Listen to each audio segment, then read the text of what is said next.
Hello, everyone. Welcome to another episode of Drop Frames Co. What episode are we on? I believe today is 4634. 4634. All right. We're almost to the 5K. We'll get there soon. Getting there. Is there any podcast or any show that's on 5K? Has that ever been done? That's a It would lot have of to be pod- one that goes like every day. I wonder if The Price is Right is near that. There are what The Simpsons is like season 28, aren't they? Still, if you only think though, like that's Yeah. what 18, 25 episodes a season. That's mid-low. That's not even 1,000, I don't think. Yeah. Hold on, let me get out my calculator. Yeah. I'm not gonna math on air. Yeah. 28 times 23 episodes? That makes I have sense. no idea. Yeah. Yeah. 644 if Nice. they did it 23 episodes for 28 seasons. Okay. All right. Well, we've beat them. So take that. 633 episodes total. Okay. Well, we're getting Hi, there. Rami. How's it going, Rami? Hi. Welcome to the show. We'll just continue to ignore you for the next couple This of minutes. is what we do on Drop Frames. Yeah, we just go off and just not. You just Yeah. do calculator stuff. I mean, I'm up for that. I don't know where my calculator went. It's out here somewhere. So I got to ask, where in the let's play Carmen San Diego with Rami. Are you in your home? Are you your actual house? Are you still traveling? Where are you currently This is reside? actually my house. Holy shit! Yeah. The rare Yeah. Rami Ismail moment of being in his Yeah, house. it's pretty rare for me to be in my own house. But yeah, this is my house and a little recording area. Yeah, I got home from PAX East like 2 days ago. I'm headed to the UK tomorrow. well. Like Croatia. Let's tell people who you are, and then I'm going to talk to you about your flying habits because it's worthy of talking about because you fly more than any other person I know, which is a lot in this industry. I am Rami Ismail. I'm one half of a Dutch independent game studio called Vlambeer. We create games about explosions. We don't know why we keep adding them. We did a game about collecting crates with explosions. We did a game about airplanes with explosions. We did a game about mutants causing explosions. And we did a game about fishing that somehow also had explosions. Super Crate Box, Ridiculous Fishing, Luftrausers, and Nuclear Throne. I am a world traveler. I do a lot of development community stuff, talking to game developers around the world, getting to know them, getting to know what they're making, getting to see where I can help them.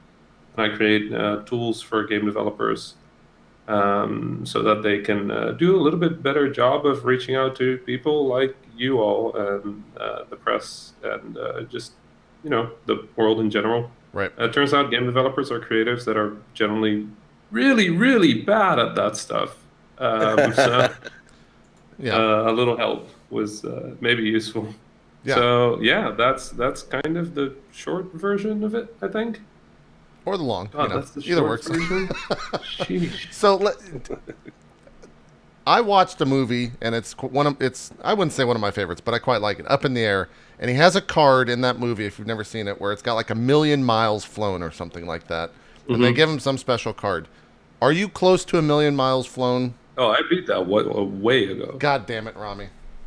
Yeah, no, I watched that movie. I was like amateur. Maybe it was Jeez. 10. Was it 1,000,000 or 10,000,000? I forgot what it was in I the don't moment. remember, but if it's 1 Let's go with million, 100 no, I million. can. Yeah. I've got like on one of my alliances, I'm at 800,000 right now, and that's not even the biggest one. So yeah, it's an issue. That's a lot of flying, man. Yeah, well, I watched that movie and I'm like, wow, I'm excited to see what somebody does who flies even more than me, and I came away pretty disappointed. I'm like, oh, come on, Yeah. he flies like once a week. What are you talking about? Do you have your entire life in a suitcase like he does? I sure do. Yeah. Yeah, this is home. As you might see, there is not much. It's I have a doorknob and a light switch. this is it. Outside pretty here is the smart. supermarket. No, There's nothing in there. we have all the game consoles out here, me and my wife. So we both have PlayStation 4s and Xboxes and Yeah. Switches. And some of the older ones, I still boot up my 360 every now and then to play some Split Second or replay Alan Wake or something. Right. And then I think we have a PS3 that just turns itself on every now and then. So That we got sounds about scared right. of it. Is it a don't backwards wanna- compatible version? Is it the old school? Yeah, I don't know. We Okay. just don't want to unplug it because we're afraid that it might murder us or something. So we've just kept that one. That sounds like something Um, Sony would do. Yeah, we have a kitchen, which is nice because I like cooking. And then there's a bedroom and a guest room, and that's home. And then everything else just fits in that suitcase. Nice, nice. I still can't. And one believe and it's one 1,000 miles. specific leather jacket that I always see you in. Well, it's nice. It doesn't matter where you go. Like, I once ended up in Montreal. Have you been to Montreal? Yeah. Yes, Uh, I like I Montreal. thought it was a tropical city, Mm, and it turns out it's not at maybe all. tropical snow. Maybe if Yeah, that's a climate. I was there in midwinter. Oh I God. walked out of the airport without my jacket on. I'm just like, wow, I'm excited for some good weather. It was like minus 40. Yeah. And I learned that like your nose hairs can freeze. And I had never considered that your nose hairs can freeze, but your nose hairs can freeze. Like you do this and your nose doesn't like it doesn't open up. It's messed up.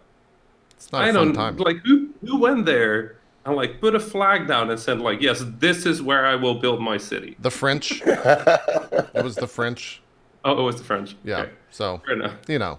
Where Upon they would this normally rock, I get will build angry about you talking about their city like that. They're just like, oh, we're so sorry about that, eh? Oh, sorry. A little more French though. You gotta do a French accent there, Co. Oh, that's right. Quebecois accent. There you go. Yeah, I Hold pissed on, I off a don't- lot of people by saying Quebecians once, which is apparently very wrong. You have to say Quebecois. You gotta say Quebecois. Yeah. Yeah. Montreal's a weird place, but that's a whole nother show.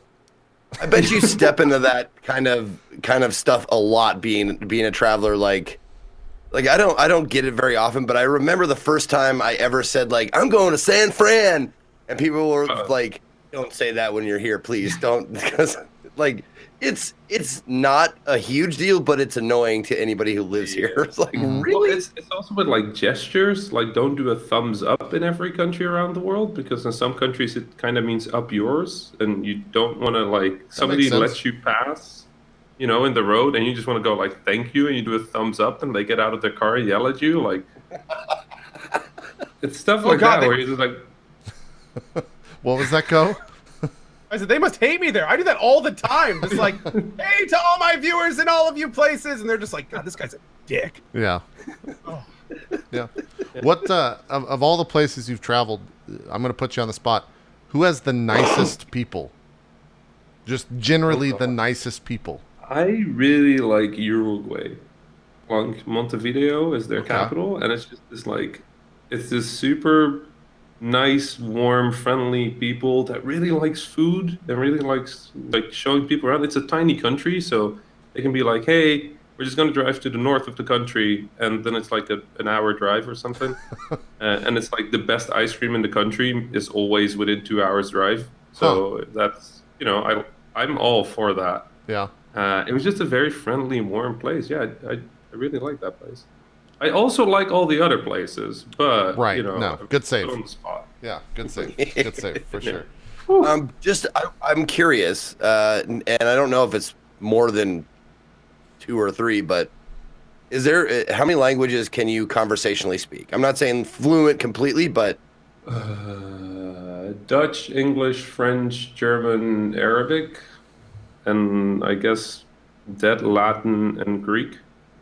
But Dead those are Latin. I useless. took 3 years of Latin in high school. Yeah. Woo! Good. So you can also read churches and just be like, "Wow, this is the I one can sort time of make it out. skill."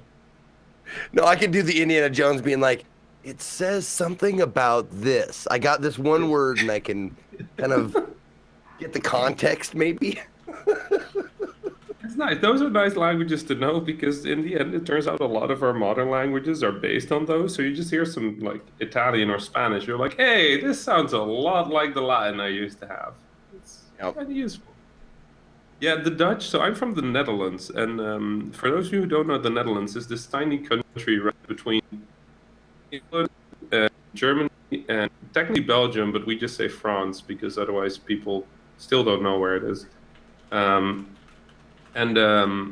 It's a country with like 18 million people, and we are the only people on the planet that speak Dutch. So we teach all our kids a whole lot of languages because otherwise nobody cares about us. That makes sense. It's a good reason, I would say. Yeah. Yeah.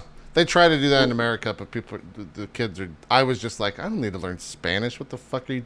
This is the stupidest. Just not going to learn you're this. right. Yeah. Like, you speak English? My wife is American. She moved to the Netherlands, and whenever people pick up on her accent, they just switch to English, and she has to be like, no, no, no, no.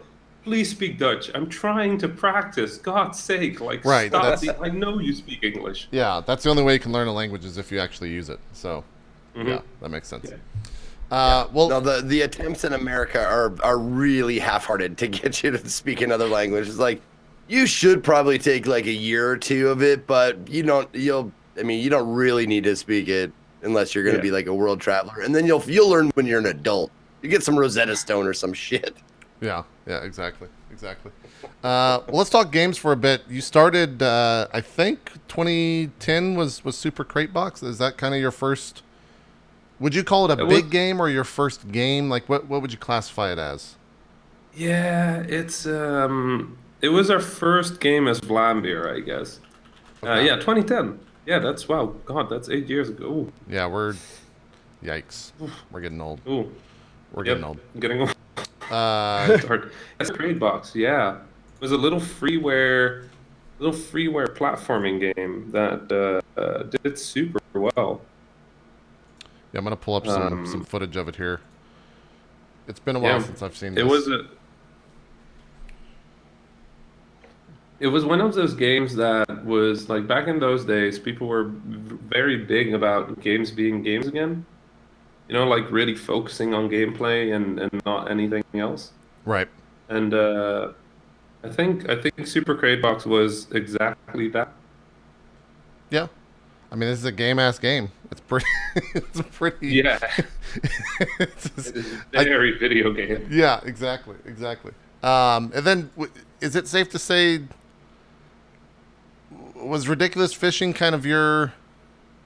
Was that I don't want to say big break, but like what would you say was your first big game? Was it Super Crate Box, or is there another classification where something else falls into play? Well, Super Crate Box is the first time somebody gave a darn about us. Right. Like, before that, nobody knew who we were, and then we made Super Crate Box, and it got nominated for a bunch of awards, and like hundreds of thousands of people played it.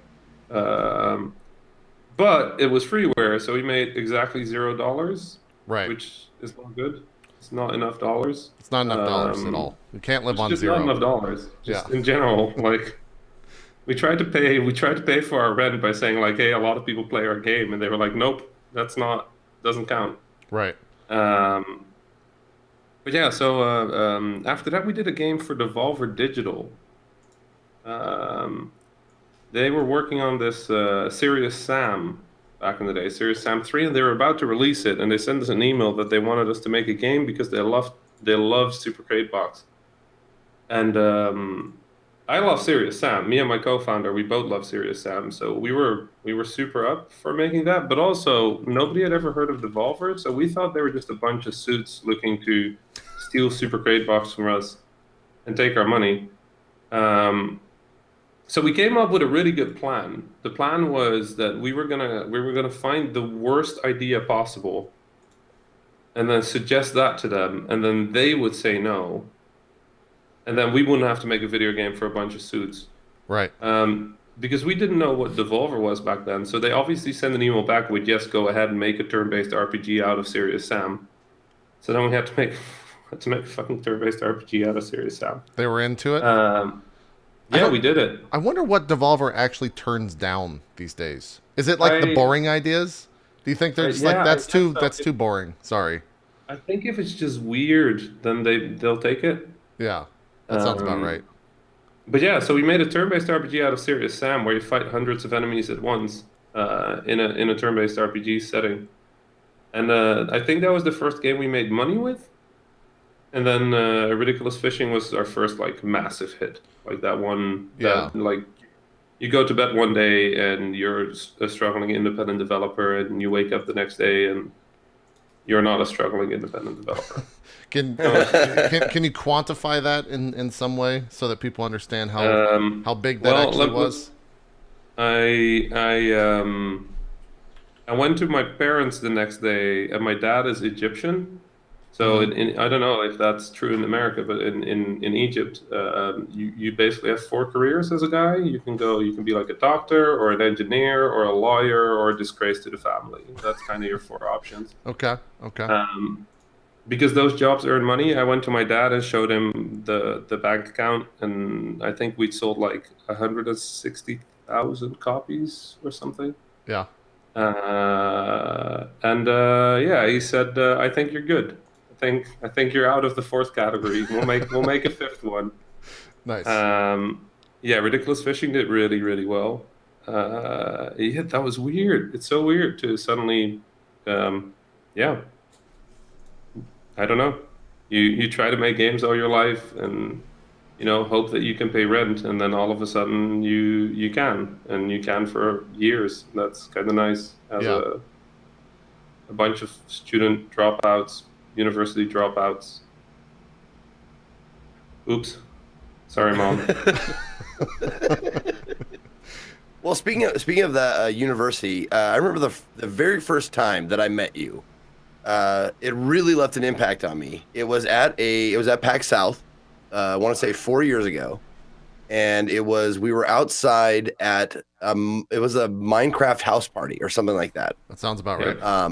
Yeah. And I remember I was smoking a cigarette, leaning on the hot tub, like it was a covered hot tub. The pool was open, but the hot tub wasn't. Whatever, doesn't matter. But I was leaning on it. I was smoking a cigarette, and you came over and stood next to me, and I introduced myself, and you introduced yourself, and I didn't know you from Adam. And we just started talking about video games and the ideas behind it. And I remember like I was just right at the exact good point of like being not drunk, but tipsy enough to be like, fucking, that's a great idea. Like really excited about what you were saying and stuff. But the thing is, like, it left such a lasting impression on me because you told me about this thing you did. Cause you taught video game. I don't want to fuck up what you were teaching. It was something like video game theory or something like that, right? Mm-hmm. Something like that. And you told me about this thing you told your students to make a video game, and you wanted there was a secret behind it. Can you remember what I'm talking about? Yeah, about Mario, okay. Right? Yes, exactly. Yeah, I do. I give guest lectures about game design. And one of the exercises I do with my students is basically to let them know that words are really bad for communicating about game design. So that's why like videos are a much better way of communicating games than just written words, right? Sure. And the exercise I do is I give them 20 minutes to ask me any question they want about the game, and then they get 48 hours to make that game. So I don't know, like if you'd ask me a game, you'd ask me like what genre? I'd be like a platformer. Like, what kind of platformer? It's like, well, just a platformer. It's like, okay, what do you do? Well, you get to the end of the level. It's a platformer. It's like, are there enemies? Yes, there's enemies. It's like, can you jump? Yes, of course you can jump. It's a platformer. Are there power-ups? Yeah, there's one power-up that will make you grow, and there's a power-up that will make you shoot, like fireballs that bounce. And it's like, okay, and what? Can you touch the enemies?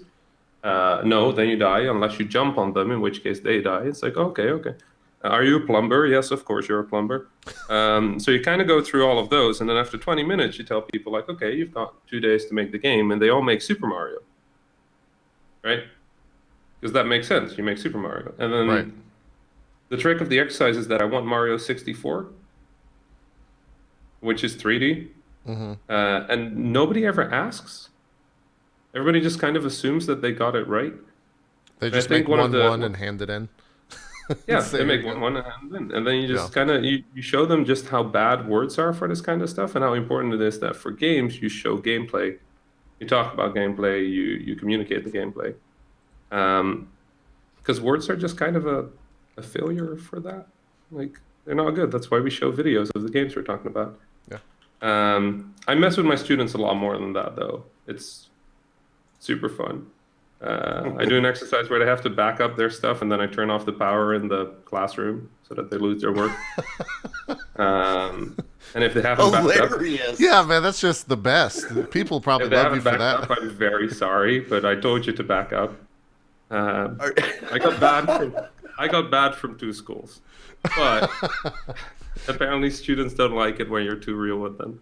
Yeah. Well, Yeah. I think They it's will back it's up more again. of like a Yeah, they school of won't hard ever knocks forget, preparing for the world.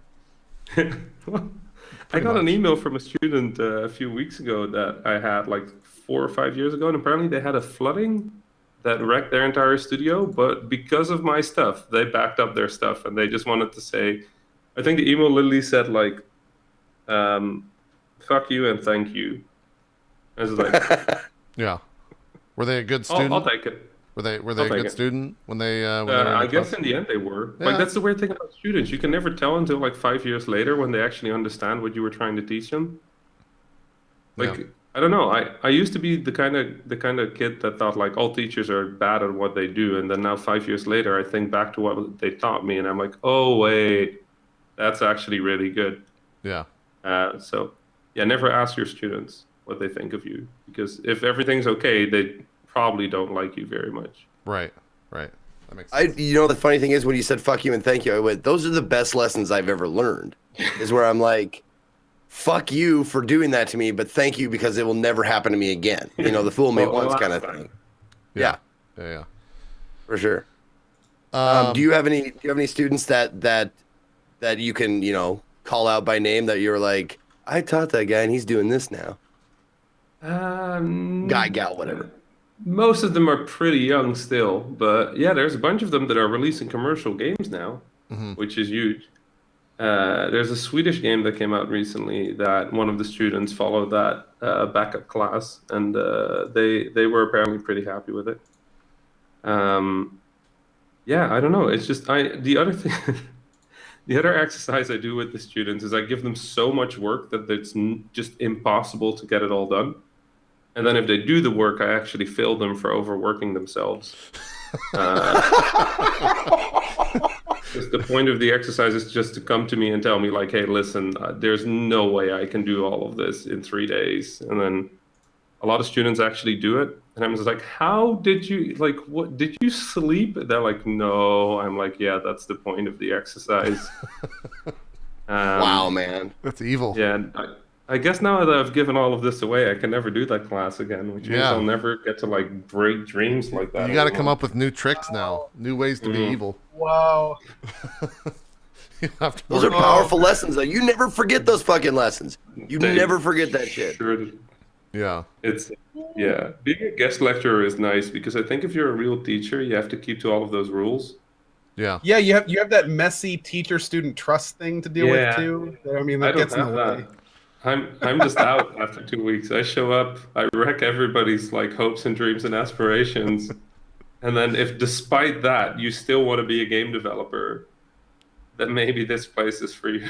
Yeah.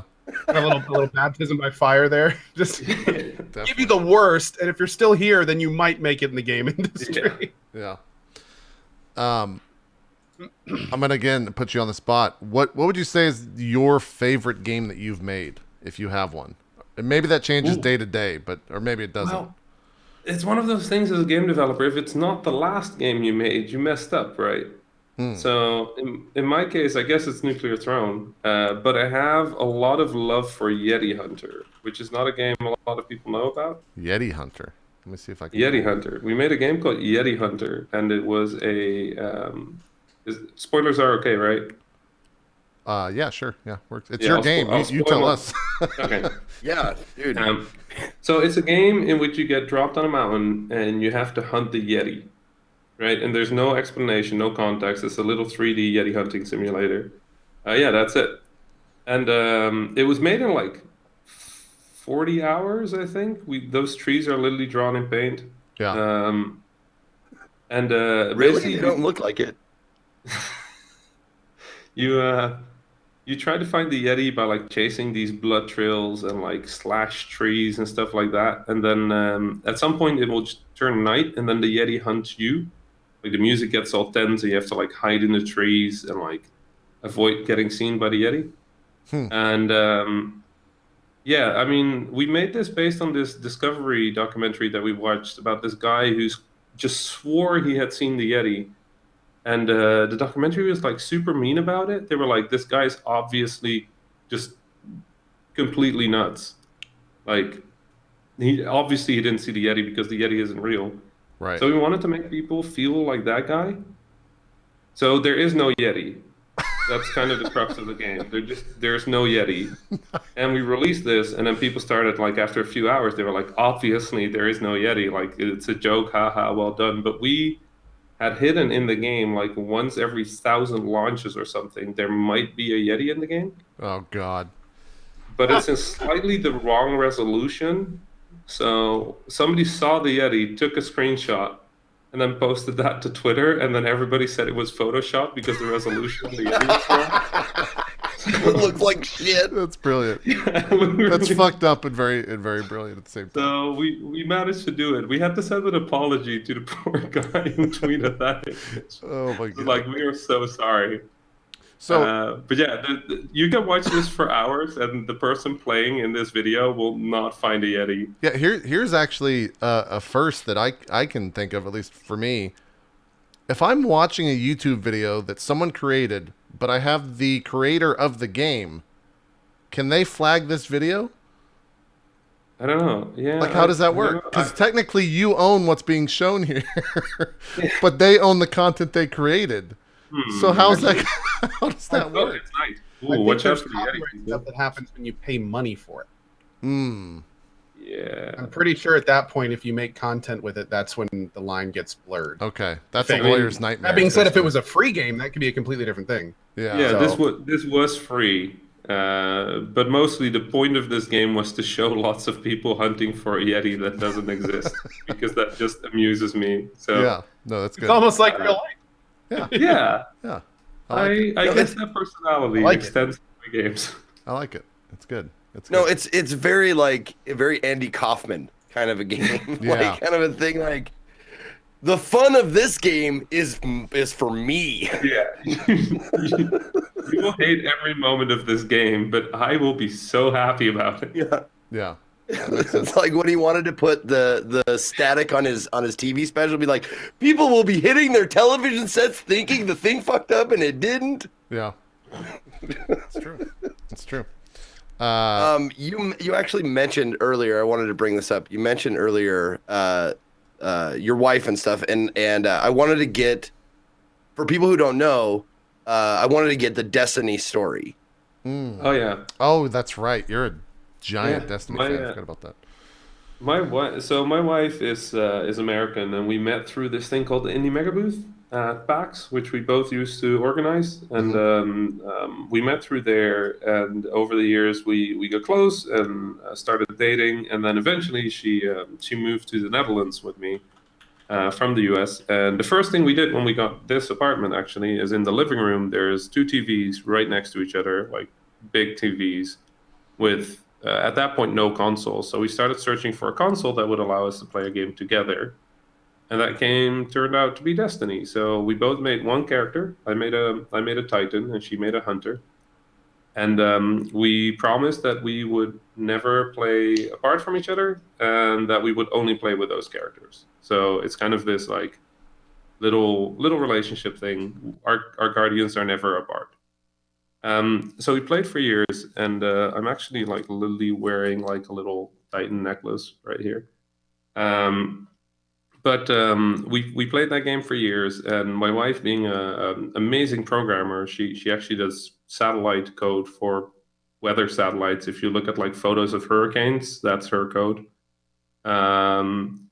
She got bored of that, so decided to be a game developer. So she worked on Rockman, and she's in the games industry with me. And Nice. she apparently reached out to somebody at Bungie. So about 8 months after the moment she reached out to somebody at Bungie, I was playing Destiny. We had just come back from a trip, and the postmaster had some stuff. So I went into the postmaster, and yeah, there was a ring and a letter, but the ring had 0 stats, so I just grabbed it because I thought it wasn't very important. Which turned out Very be a gamer wedding thing ring. to do. Very gamer thing. Yeah, to I'm do. just like, wow, this is 0 stats. I don't need this. Yeah. And then the second item was a letter from Adriel being my wife. And yeah, she proposed to me in the game that we played together always. And then she actually had a little custom emote that could make her guardian go onto one knee and propose. And Jesus. that emote is actually custom made for her character. If you look at the little icon for it, it actually has her guardian there. And that emote was hers for a month. She trolled me with it infinitely after this moment. Like every time I left her behind or something, or I like sacrificed her in the middle of a raid because I would be the raid lead, and like Right. I'd be like, "Oh no, we have to keep these four safe because otherwise we'll wipe," and I'd just close the door with her outside. She'd always do that emote at me just to make me feel bad, and it would always work. Sure. But yeah, I was sitting here on the couch, and suddenly I was engaged in Destiny. Led to hilarious conversations from our family who would message us and be like, "We saw you got engaged in the game. Does that mean you're engaged in real life too?" And it's like, Yeah, that would be an interesting conversation, to say the least. Yeah. Yeah. yeah. So, quick no. question: Did you guys carry that into Destiny 2? Are you like doing? Is it going to keep going through all the Destinies? We still play the same way. So it's still I'm a Titan, she's a hunter. We still play one character only. We don't have those items anymore. They had to take them out because they get downloaded to literally everybody's PlayStation. Like literally everybody in the world had those items in their game files for a while, and they're just like, "We're not gonna maintain that forever. Like, do the proposal in this month, and if you don't, then too bad." Yeah, here, look at that. That ring has no stats. You're not getting married. Yeah. It is legendary, though. Was that not something Yeah, you were just but kind of I was like, like- why do I have a legendary ring with no stats? The artifacts tend to have like effects and like stats, and I'm like, well, this is not a very good ring. But yeah, no, I like that it. was not what it was for. I only afterwards she told me like the ring was important, and I'm like, oh, okay, sorry. Yeah. Oh man. Well, I guess I married Strippin in Final Fantasy 14, so I guess that was actually real. So I gotta go make some calls and talk to Aaron. That's gonna be a rough conversation for sure.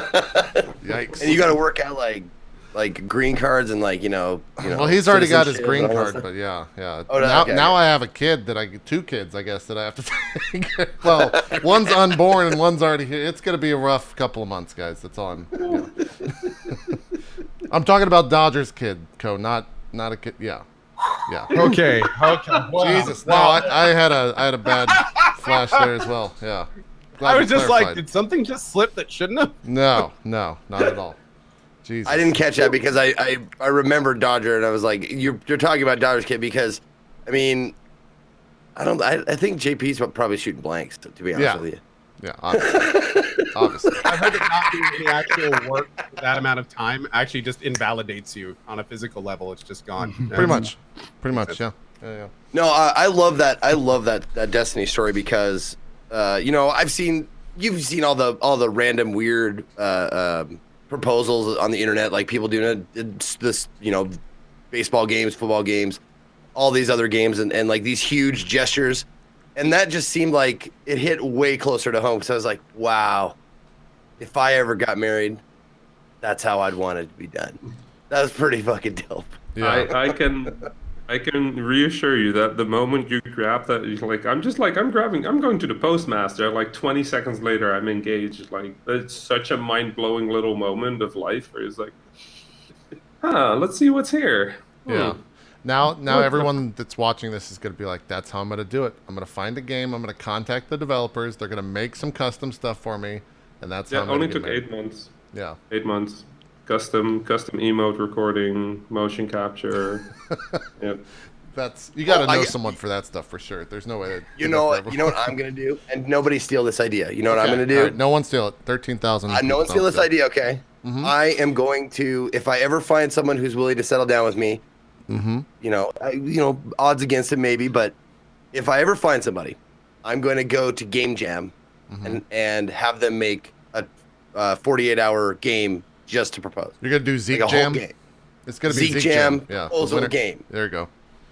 Yeah. I'm going to have I think the title might give it away. You need a code Zeke, word. yeah. Well, I'm not gonna just give it away in a title. Okay, just I'm making gonna sure. say like, hey, I was here. I was talking to these guys. They have a really cool game. Come over here and play it. It's not gonna be like, will you marry me? The game. I mean, come on. It can't No, that'd be just give it great. away. That should be the If you- game. Is really if you Yeah, ever there's need there's a game there's this new developer game for coming that, out called Zeke. Linda Marley. You must watch this. We have no idea what it is, but we're gonna check it out. yeah. If you ever need a game made for that, Zeke, let me know. There you go. Now you got it. You got the connection. It helps There to will have be- connections. Yeah. There will be explosions. I wouldn't have it any other way. Instead of a Yeti, it's a wife, and it's just Zeke running through the woods. And you never find it. Oh man, that's. The joke is it doesn't exist. No, I'm just kidding. Okay, sorry. Oh man, man, it's rough. Oh, that'd be horrible and so real. That's rough. Yikes. You get a little fuck knuckle in the little head, and you get to run through the woods. Right? I just, Jesus. Too real. Too real. okay. And the reason why I probably am bringing up the most stuff is because I've known you for quite a while, and whenever we're at a convention together, we always hook up and talk or walk around or whatever. But I want to ask you why you, and I believe it was you that subjected me to. Now, all I can remember to describe it as is the dancing bear game. Why did you subject me to that, and why were you so excited to have me play it?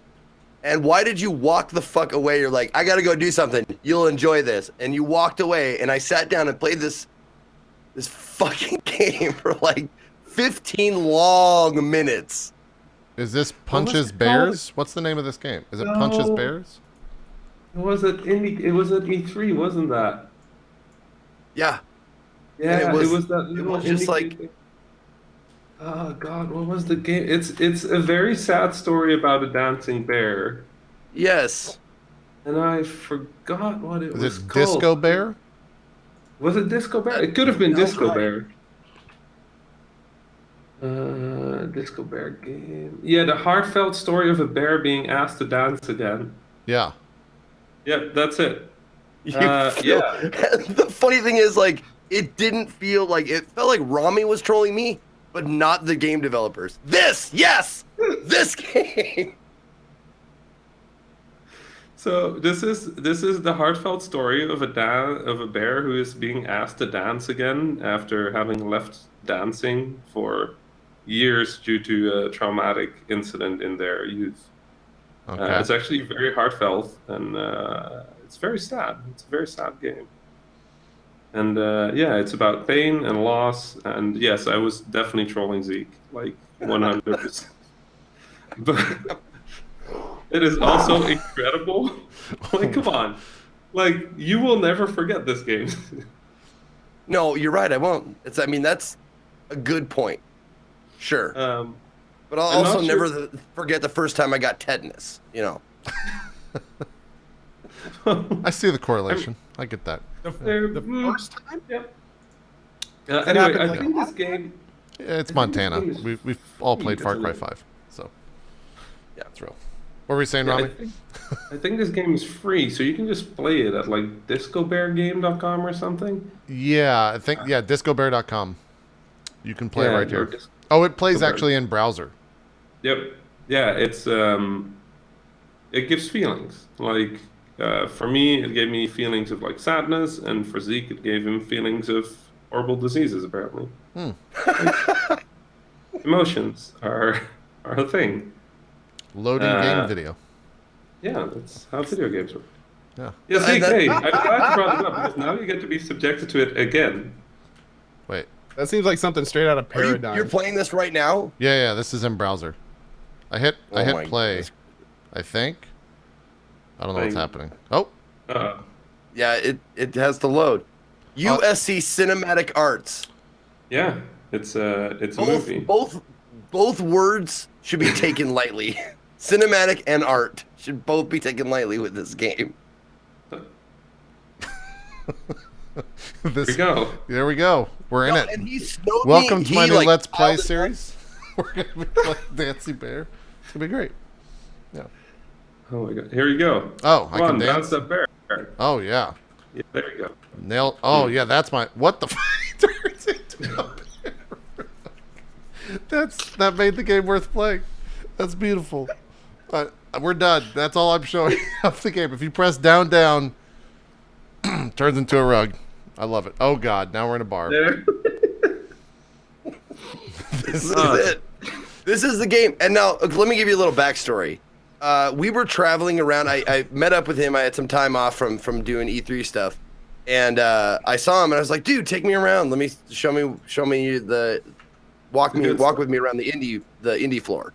And we walked around, and dude is like a fucking rock star. Like when you walk around with him, everybody like was saying, "Rami, hey, what's going on?" Like everybody loves Rami, and I'm not kidding you. This was like every single booth was like, "Rami, come here, I want to show you something." Or, "Rami, I want to talk to you." Like that. Like the Firewatch guys were like, "This guy, this fucking guy," you know, like Yeah. he's That's the a best really and shit good like Sean that. Vanneman impression, actually.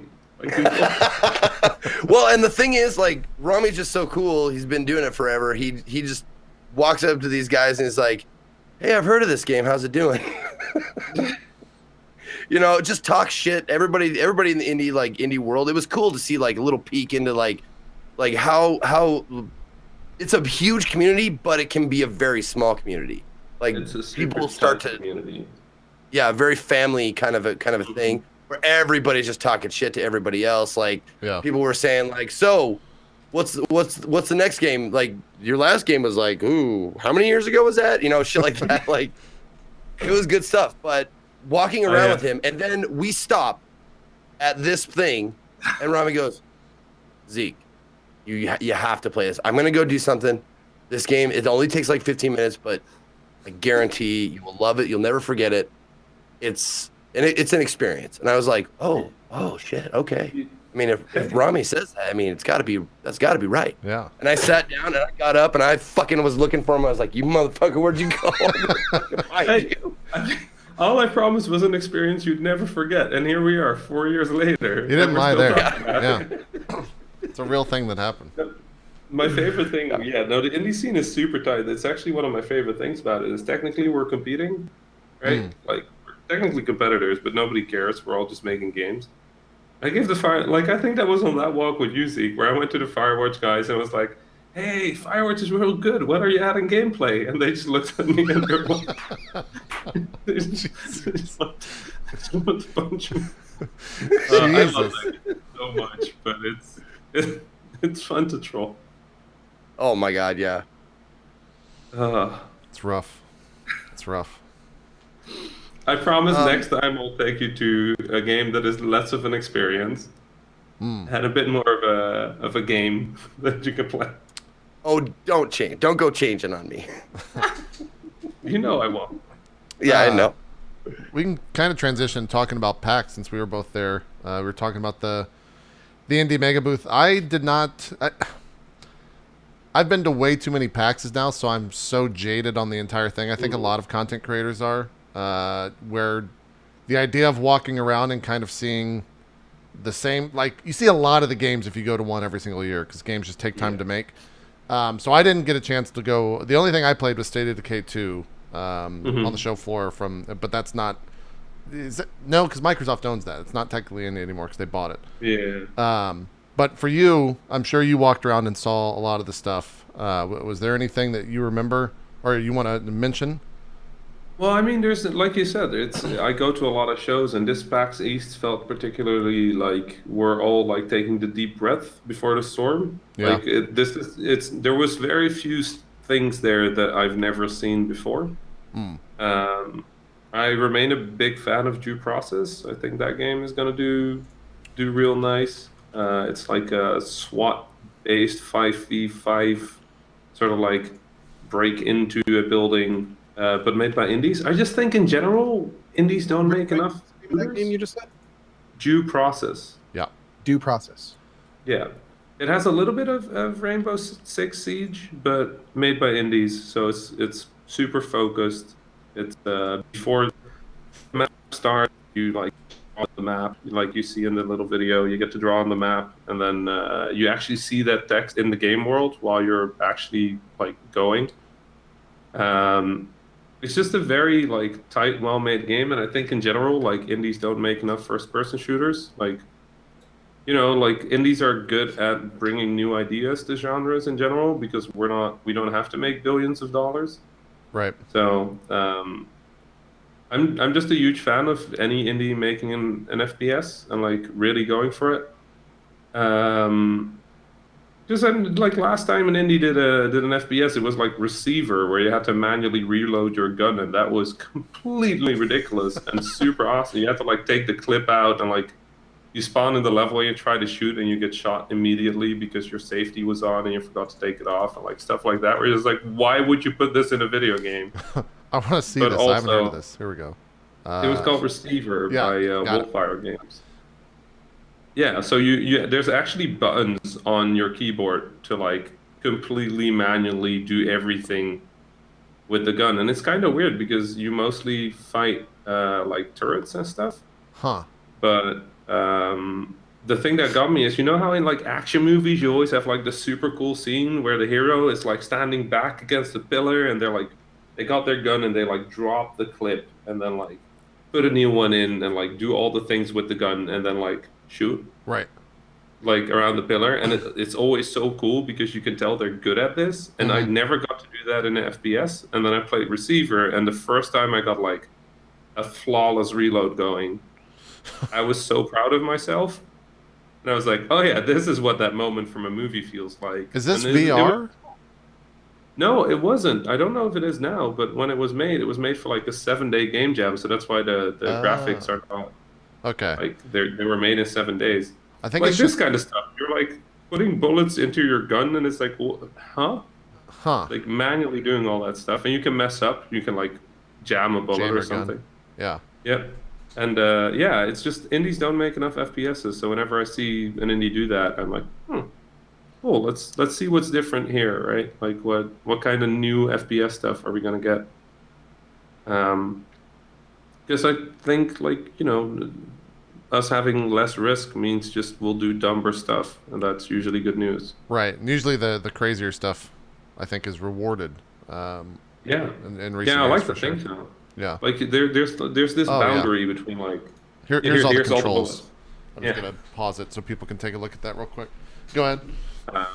But yeah, no, I don't know. Like in general, like the level of crazy you want to go for is like people need to be able to recognize it as something they would enjoy, but then beyond that, you can do whatever you want, right? So this still looks like an FPS a little bit. There's a gun on the screen. It's somewhere to the right. So it reads like an FPS, but then everything inside of it is ridiculous, and that's why you get games like Super Hot. People see it and they go like, "Oh yeah, I know what this is," and then you play it, and it's nothing like anything you've ever played before. Yeah. But that's the kind of stuff. Like I like the idea that AAA kind of steal from indies, and indies kind of steal from AAA, but they just steal in different directions. And it just makes me happy to see, like, you take a game like Gone Home, where you walk around and look at stuff, and then you just see influences from Gone Home in Uncharted 2, and you're like, well, huh? That's real cool. It's like, especially if you know that Gone Home came from developers that did Bioshock. So they tried to make Bioshock without guns, so they made Gone Home. And then the looking mechanic was so good that ended up back in Uncharted, and it's just this tiny little cycle, but I just love seeing that kind of stuff. Yeah. Yeah. It is kind of crazy to think about that, for sure. It's also great to see when that happens, and then you see kind of like each of the iterations one-upping the last one. And you can kind of trace back a mechanic through different games and this cyclical, like through the AAA back to indie, through the AAA, and you can see things evolve as it goes forward. That needs to be That's a been a YouTube lot of ways series. with the VR stuff. Yeah. That needs to be a YouTube I would series. love that as a YouTube series. That'd be incredible. Like just researching. Yeah. 30 minutes long on where X came from in X game. Someone do Pick that. like a mechanic every episode. Right. And pick yeah. like the AAA showcase mechanic and then trace it back through the years and releases. Some of those videos, I like, would watch the film for that. imagine I would if they did like double jump. Like, where did double jump come from in video games? That would be the longest video of all time. Yeah.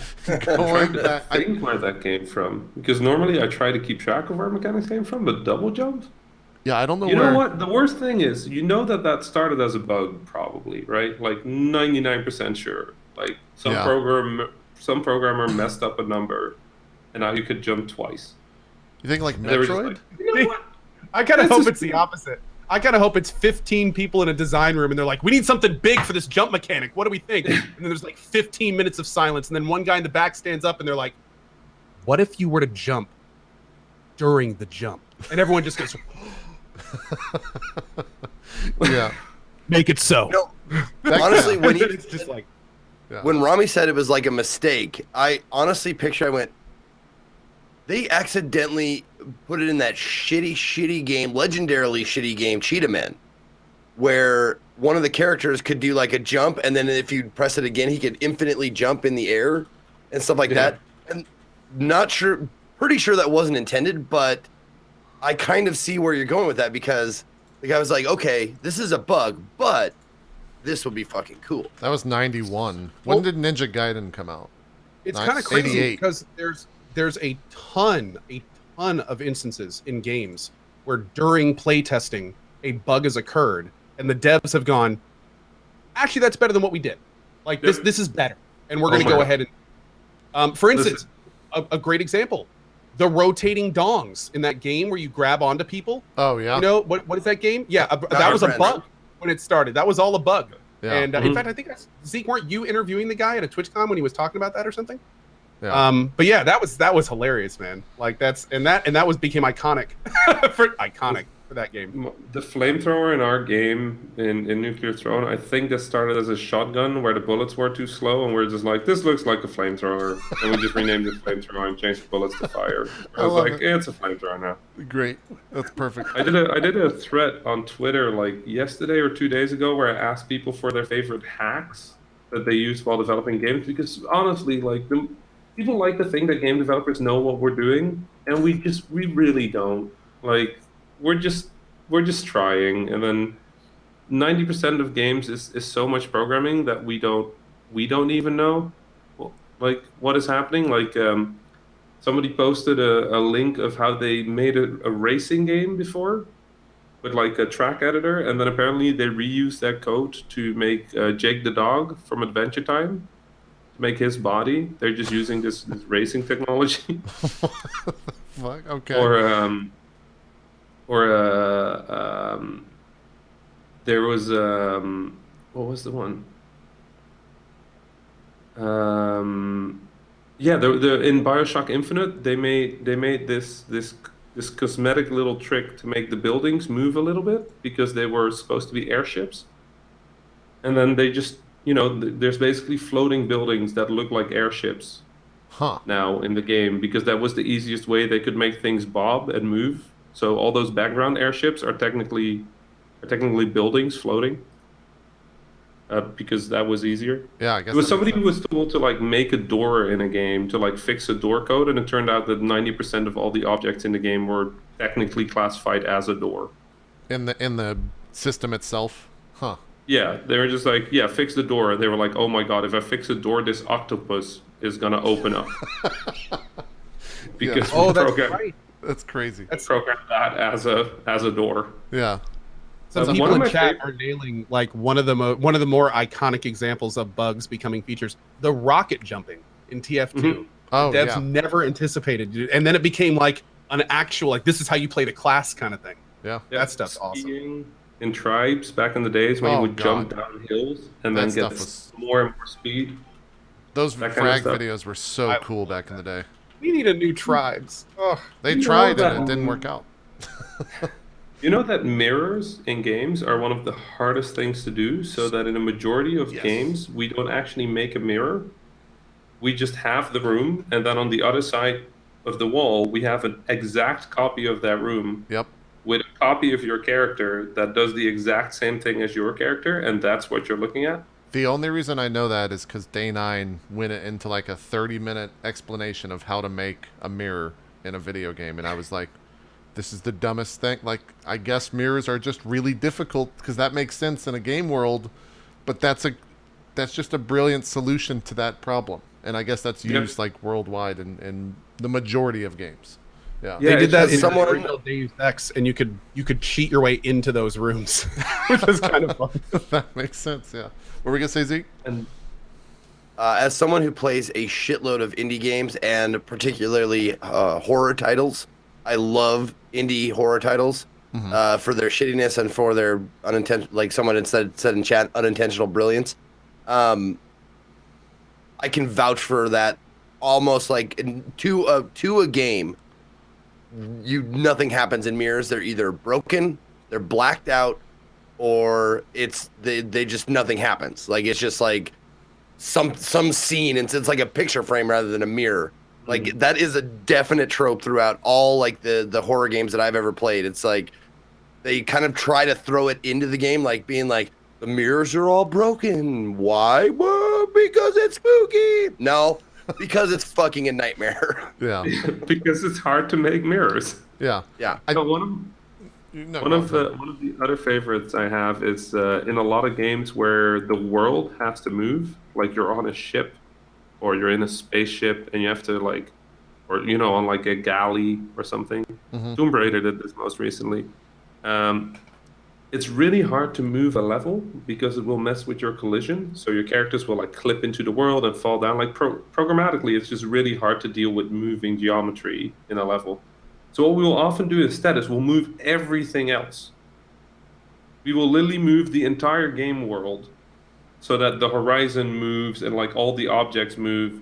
But the thing you're standing on is technically not moving. It's just literally everything else moves so that it looks like the thing you're on is tilting. Huh. So in a situation like that, why wouldn't you just kind of like want to adjust the perspective of the camera of the player? Like what would you? Because that's called Dutch tilt. That problem is that our brain is really good at straight horizons. So if you rotate your head, the horizon will still look straight. So technically, if the object is moving, the horizon needs to stay straight. Oh, I see what you're saying. Okay. Okay. So what we do is we literally move everything in the world. We'll just go like all the objects that are not on the ship, go 30% sideways. And then we just keep the camera straight so that the ship looks like it's moving, but really it's everything else. That makes sense. This is game development, Joe. Yeah. We're just like if as long as you believe it on the other side of the screen, we're good. Yeah. We're good. Huh. Dude, that is fucking fascinating. I've actually that is something that I've heard about. Like, someone was telling me about their dog who had to have one of its eyes like surgically removed because of whatever, and he would go like he would have his head tilted, and everything was fine. From then on, like the whole horizon thing, like that's how they explained it in a similar fashion. Makes sense. No, Yeah. we Weird. games are so hacky. Like you would not believe how much shit we get away with to make players believe. Like like countdown timers, 5, 4, 3, 2, 1, 0. Right. There's almost no game in which those are actually a second apart. Like the last 5 seconds, why? Because the last minute goals and last minute points are cool. So we just go 5, 4, 3, 2, 1. Because you'll feel more badass if you get a point. In those Liars! Yeah. My life is a lie. Thanks a lot, Rami. Oh yeah, no, Jesus. a lot of those. Jesus. Like randomness, if we say 10% to you, we have a line in the code that after 10 times gives you the thing. Because otherwise you'll get angry, even though 10%, like technically doesn't mean you should get it in 10 times. Right. We just don't want to piss off our players, so we're just like, hey, they probably think it should be after 10 times. Let's just pretend it's true. Yeah. I could see that happening a lot at MMOs where it's like, yeah, that's about a 30% drop rate chance. Players just make up a percentage that has no meaning whatsoever. That it takes like 30 hours to get one fucking drop. Well, blah, blah, blah, blah, blah. They get upset. It happens all the time. We do so much work to protect our players' feelings. Like it's the thing. Yeah. Is that something that comes out in playtesting and like focus groups and stuff where you ask players like, okay, how did you feel about that? It's like, it took too fucking long for me to get that thing. It said 10%, and I tried it 10 times and nothing happened. You're like, okay, what's gonna happen? Do some. That's how percentages work. Yeah. No, it turns out people don't really want fair video games. It's a weird thing. They want fun video games.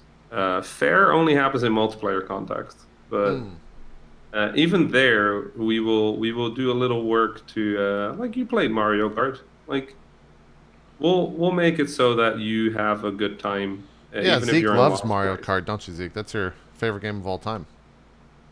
Absolutely. I love Mario Kart. Nintendo is the best. All hail Nintendo, king of games. Yeah. Man, that game's a But it's motherfucker. No, yeah, I no. loathe Mario. Yeah. It's rough. I'm not. I like Mario Kart, but I only like for like 2 rounds. It's like Monopoly. Yes. You play like 1/3 of a game of Monopoly, and then you're like, why did I do this? Yep. Like, what is this blue shell? Why is a blue shell? And how could I stop having blue shells? Exactly. Please. Why does this exist? A random question. Do you think it's harder to make a good single-player game or a good multiplayer game? Or are they Good two single player different? game. What was No, it? good single player game is so much harder. Really? Yeah, you want to make a multiplayer game? Make a map, put 10 players in there, and give them a bunch of stuff to do, and you're done. That's a multiplayer game. Like balancing it, sure, but like if you look at stuff like PUBG, that's not balanced at all. Like the point is that it's unbalanced, and that's part of the fun. Right. Like you look at Destiny, like people wanted less grind, more balance, stuff like that. They gave all that in Destiny 2, and it turns out that that's less fun of a game to a lot of people. Like, multiplayer, the nice thing is you don't have to do the AI, you don't have to do like balancing, you don't have to, you just drop a bunch of players in there and you're done. Single player though, nah, single player, you got to do the AI, you got to program the enemies, you got to like make all the scenarios fun, you got to entertain somebody alone who's not talking to their friends either. Like, no, simple multiplayer game. Yeah, that's easier. Like, not to say that it's not hard, Right. because Right. getting multiplayer working It was is an not unfair question in free. that regard. Yeah. Yeah. Yeah, no, just from stuff you got to worry about. Like in multiplayer, all you got to worry about is the netcode, like working. In single player, you got to worry about literally everything else. Like make a multiplayer world, put a ball in there, and two people will play soccer. You don't even have to make soccer; they'll just play soccer. Like you're done. Yeah. Video game. Guess that makes sense. Yeah. I thought you were gonna go multiplayer, but no. Everything you said or makes valid points that you've swayed me over into single player games would be, as someone who doesn't make games, they would be harder to make.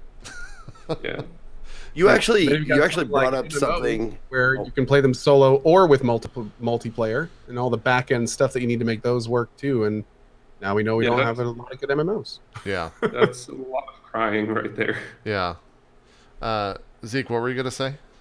You actually brought up something that I kind of want to discuss, and I mean we'll just use Destiny as the example.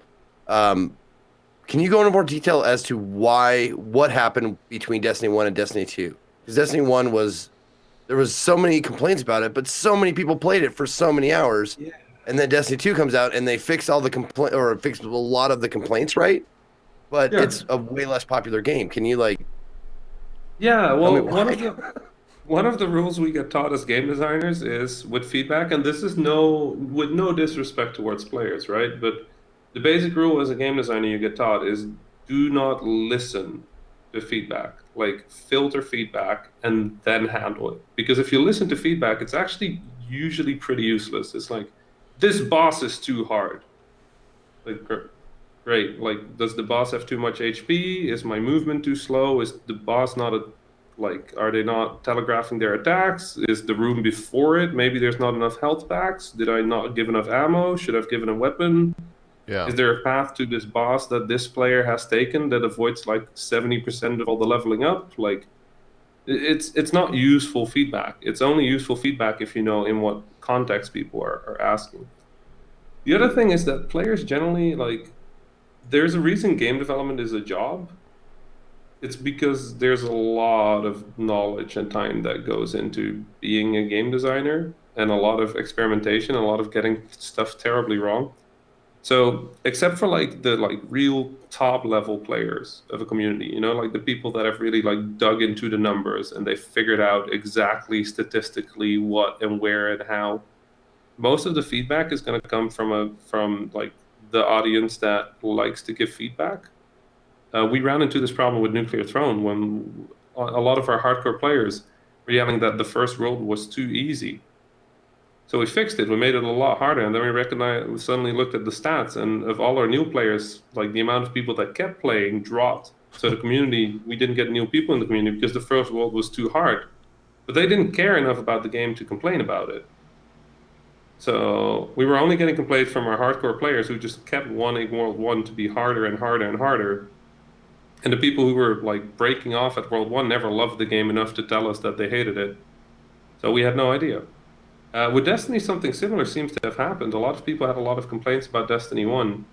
And Bungie, trying to be good at fixing problems, tried to fix as many of them. So the grind was a problem. So people said, oh, okay, let's streamline the grind. We're not going to have grind. And the random rolls were a problem because you could get the same weapon 27 times and still not have the variation you wanted. Was not enough content, so they started working on like this big campaign mode. So they had all of this stuff that they tried to fix, and it turns out that when you take all of the like iffy kind of raw parts out of Destiny, you get a very streamlined game that's really fun to play up until the point where the content runs out. And that's kind of where they've seemed to run into. Like I'm looking at this from the outside, obviously, but Yeah. I think they did too good a job of fixing a lot of things, and then caused a lot of other problems that a lot of people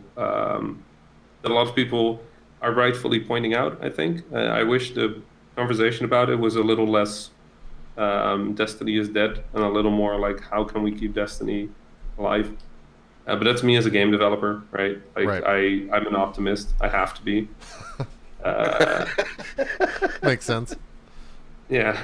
I get So. that. Yeah. Well, every few years, I make a decision for the next 2 years of my life to be like, yes, people will absolutely love a top-down roguelike with mutants, of which one plays guitar, in about 2 years from now. We're gonna absolutely invest hundreds of thousands of dollars into making this and like dedicate ourselves to it, and surely it'll work out. Yeah. That's like every 2 years of my life, I sit down and like flip a coin that will take 2 years to land and cost several hundreds of thousands of dollars. Yeah, when you put it that way, that's kind of, I'm stressed thinking about that, and I'm not. I will never be in that position, and so I can't imagine on any scale of that, like from your scale to like the biggest AAAs in the world, multiple millions and millions. Like, I guess they're doing the same exact thing where they're trying to project, 2 or 3 years from now, is this gonna make a splash? Is this gonna be a big thing? Well, think about it this way, right? People say publishers don't take risks, right? That's like a common complaint. Now, imagine you are working at this super big publisher, right? And these people walk in and they go, "Hey, we used to make exclusives for this platform, and they're super popular, right? They're called Halo." You're like, "Oh, okay," and they're like, "We want to make a game with you." You're like, "Okay, well, do tell." They're like, "So." Like MMOs, and you're like, yeah. And they're like, we're gonna make one of those. It's like, cool. How many people in the party? They're like, 3. Like, what? 3? That's not how that. Like, 3 people in a party? Yeah, yeah. But there's also stuff that does 6. And you're like, 6? That's it? And they're like, yeah. Also, it's a first-person shooter, and you're like, a first-person shooter MMO. They're like, yeah. No, it's gonna be great. They're like, but the internet isn't good enough for that. And they're like, no, in 3 years, we think it will be, probably. Like, we're not sure. Yeah. And you're like, what? And you're like, is that a Halo game? And they're like, no, it's not Halo. No. We're going to call it Destiny. And you're like, okay, how much do you need? And they're like, 500 million. Ish. And then you have to be the guy that goes like, yeah, let me put my signature onto that. Yeah. Like, absolutely. The internet isn't that fast yet, but yeah, no, totally fine. I don't want to do that job. Like, what is... Yeah, that's kind of... Yikes. Nope. Do not want. Yeah. Huh. I've never thought about it in that way, for sure. Most of the time I'm just like, man, this Destiny game kind of sucks right now, doesn't it? That's as far as my thought process gets. That's where it ends. It's not, man, that guy signing that check 3 years ago really took a bet. Didn't really pay off, but good on him for trying. That's never... Yeah, I mean, I'm thankful. I got engaged in that stuff. Well, yeah. I mean, Destiny 1, fine game. Destiny. So JP, going on what Rami said earlier, you're the reason Destiny failed. I know. I'm the person. Yeah. So next time, let's put a little Just bit more you. effort. Me and my ilk made Destiny fail. Your ilk. Yeah. No, it's literally just you. Oh, fuck. Okay, it's just me. Whew. Sorry. Yeah. 500 million. Well, I mean, I didn't see any of that money, so what do I care, right? Like, it doesn't matter to me. But that's the thing. That's the ultimate problem with it is if something fails, we can't even like blame the players for not liking it, because if they don't like it, end of story. They don't. Right. Here we are. Yeah. So It is a little interesting with Destiny 2 because like when it came out, there was a vocal amount of people that were like saying, "We don't like this. Please change this." And Destiny, the devs were like, "Yeah, we'll change some of it, but some of it's kind of cool." And then like months went by, and now apparently they're doing like this player summit and stuff. People were talking about it in my chat this morning. Like, Yeah. community members are getting together and bringing feedback to Bungie, and they're doing all this stuff. And it's like, why didn't this happen when it came out? Like you could have, this could have been like really cool and plugged into the community and everything. But now it's Yeah. like you're doing it because you have to, and that's not nearly as cool. I think, and this is obviously, again, I'm looking from the outside. I think that what happens is when you balance stuff, a lot of people immediately want it fixed. But the truth is, very often you need to let stuff settle a little, like see what works. Because very often when you change the meta of a game, when you change like the best weapon or you just change something in a game, it takes a while to settle. It takes a while for people to figure out what's good, what's not good, and often designers know everything that goes into a game, but they still have a limited perspective. So I think the player summit is a really good idea, but I'm gonna guess that at Bungie internally, they thought, we'll just let the game settle for a bit and see if this changes, and if not, then we'll call on our players, and if not, then and if it does settle, then we'll just continue as is. yeah. I think they're making the right choice right now. It's hard to say always from the outside, but I think clearly there are people that are very good at Destiny and really understand the meta and understand the numbers and understand the design. And I think Bungie is lucky to have a community like that. I always feel a little bad for the devs whenever I check the Reddit, because I do enjoy Destiny. So every time I jump into that Reddit, I'm just like, oh no, everybody hates it. What? Everyone's fucking screaming. Why?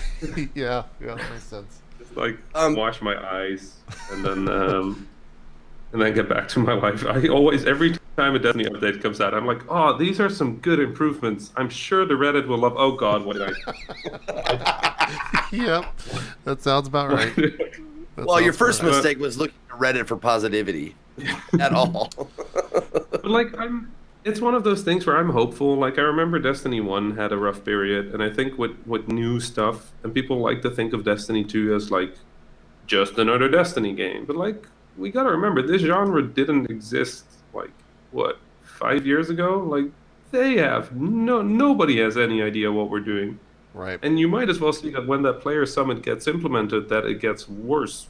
It might just as well be as it gets better. Like, it's hard to balance a game that has hundreds of millions of players, because one half says like, you move too fast, and the other half says like, you move too slow, and it's like, oh God, what do you want?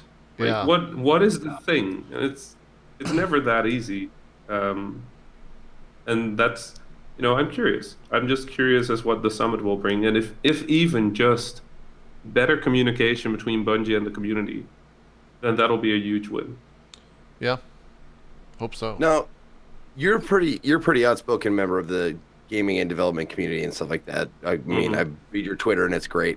It's a fun read a lot of times. What I wanted to ask you is, as a game developer, when you are looking forward to something like a game, and then you get to play it, and it's totally like, it's just not good. It's not what you expected, and it's just it's not well put together game. Do you find yourself like going, I probably shouldn't shit on this game in public because I know the developers, or I know they worked hard on this, that kind of stuff? Do you find yourself like being nicer because of that, because you are a developer? I think the way I solved it is I just don't talk about stuff I don't like. That's really just the way I solved it. Like, I'll talk about stuff I appreciate, and I'll talk about games if they get everything wrong and there's one thing they get right, I'll say that I didn't really like it all that much, like it was not my thing. But this thing is real cool, right?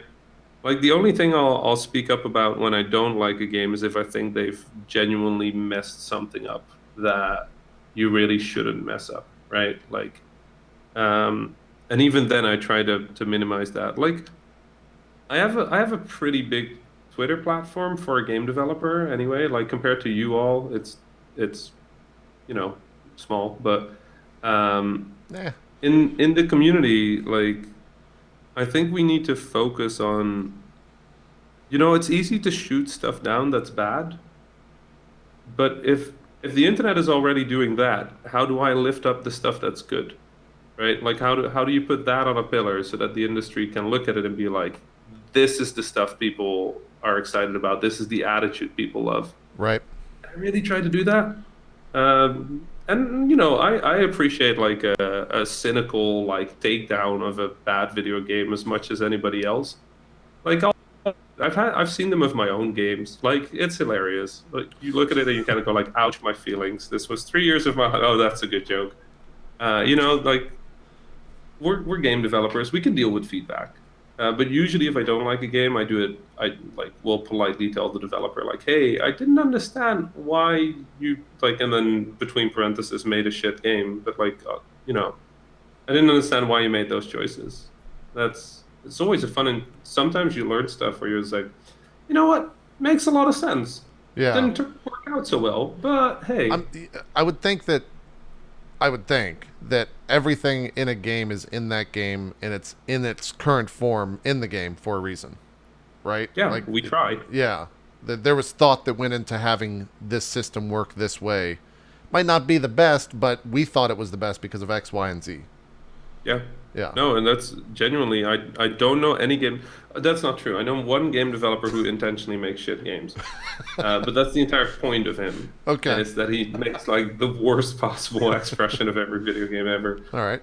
Um, Makes sense. but beyond that, I think everybody's just trying to make good games, and games are such a mess that 90, like, come on, if you go back 10 years and you go like, you know what we need? Lego. Like digital Lego. You can walk around and then with a wooden sword you can hit a sheep. And that is gonna be the hit. Like something with mining and crafting. Like this very like this kind of boring thing where you like combine multiple things together. You'd go like that's gonna be big. I wouldn't have believed you. Right. Like that sounds ridiculous. And then you add like shooting to it, and now you've got an island, and you drop 100 players onto that. Hey, you're gonna be a billionaire if you do it. Yeah. Yeah. I remember playing like the Arma 3 mod and thinking like, man, this is a really cool idea, but it's never going to go anywhere. Like it'll remain in Arma. It'll always remain a mod because like this is not going to be popular. And here we are. The other stuff I like is games that are really good but just never got popular. That's one of my favorite genres, like Earth Defense Force. Have you ever played that? Yes. That game's great. One of the best games ever made. It's like really without good. question, like 2017 or something, or 2025. Yeah. Like it's like they put a 14-year-old in charge of game design and just said, whatever you say, we're doing.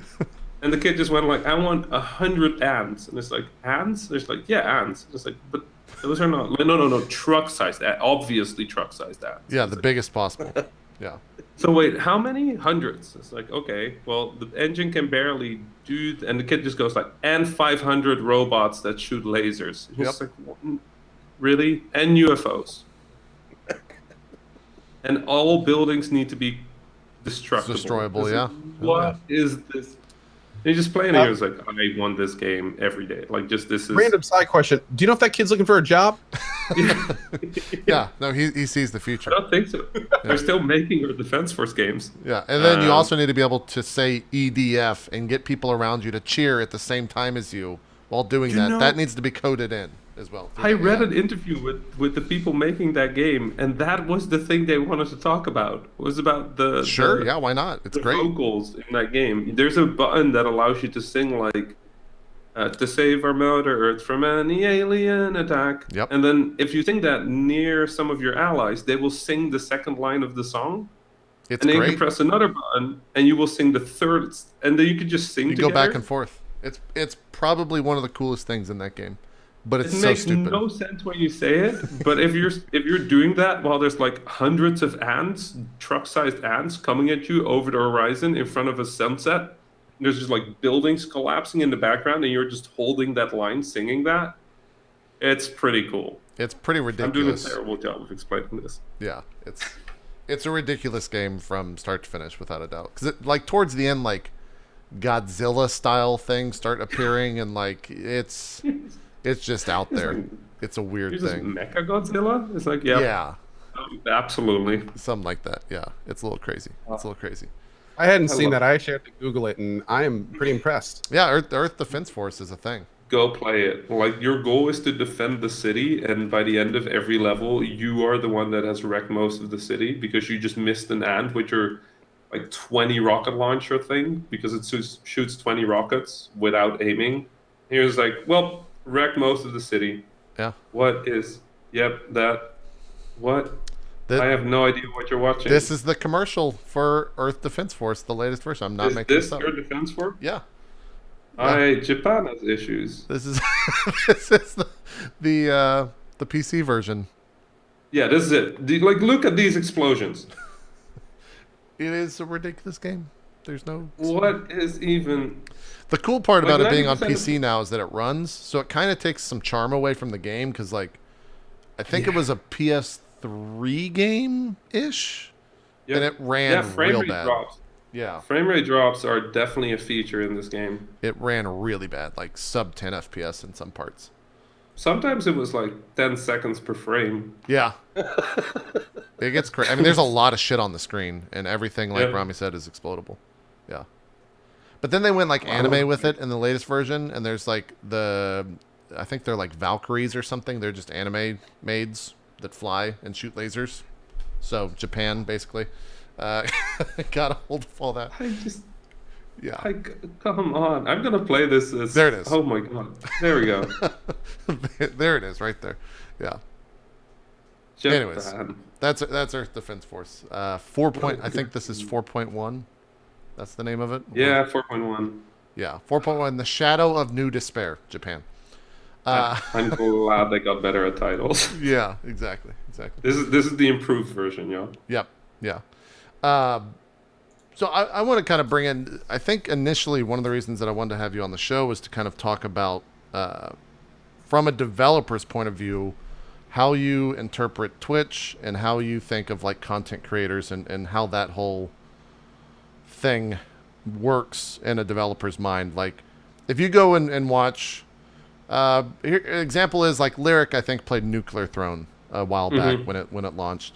And I'm sure in one way or the other, you either caught the stream or knew that it was happening, et cetera, et cetera. So, like, what was, one, the first thing that went through your head, and two, were you sitting there watching it and watching him play and be like, no, you're doing this wrong, like, you got to do this, and don't, like, shit on my game. Like, how was that reaction?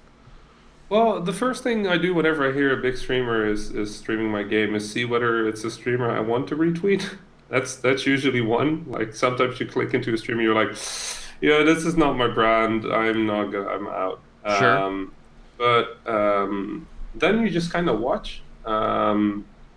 It's really fun. Like streamers tend to like it feels like they sort of exaggerate a little very often, but it makes for really good feedback to watch. You know, like they'll be playing something and they'll die and they'll flip their keyboard and punch their wall, and you're just like, well, that's just Zeke. Yeah. Okay. Yeah, but like people play games and they do this little like basically streamers, the nice thing about streamers is they want to point out interesting stuff about what they're playing. So they're generally trying, and then most of what I do, and this is no disrespect to you all, is I often just mute them and then just look at their face and then just watch them play. And that's actually one of the feedback methods you get taught in game development, is don't listen to what the player is saying, look at what they're doing.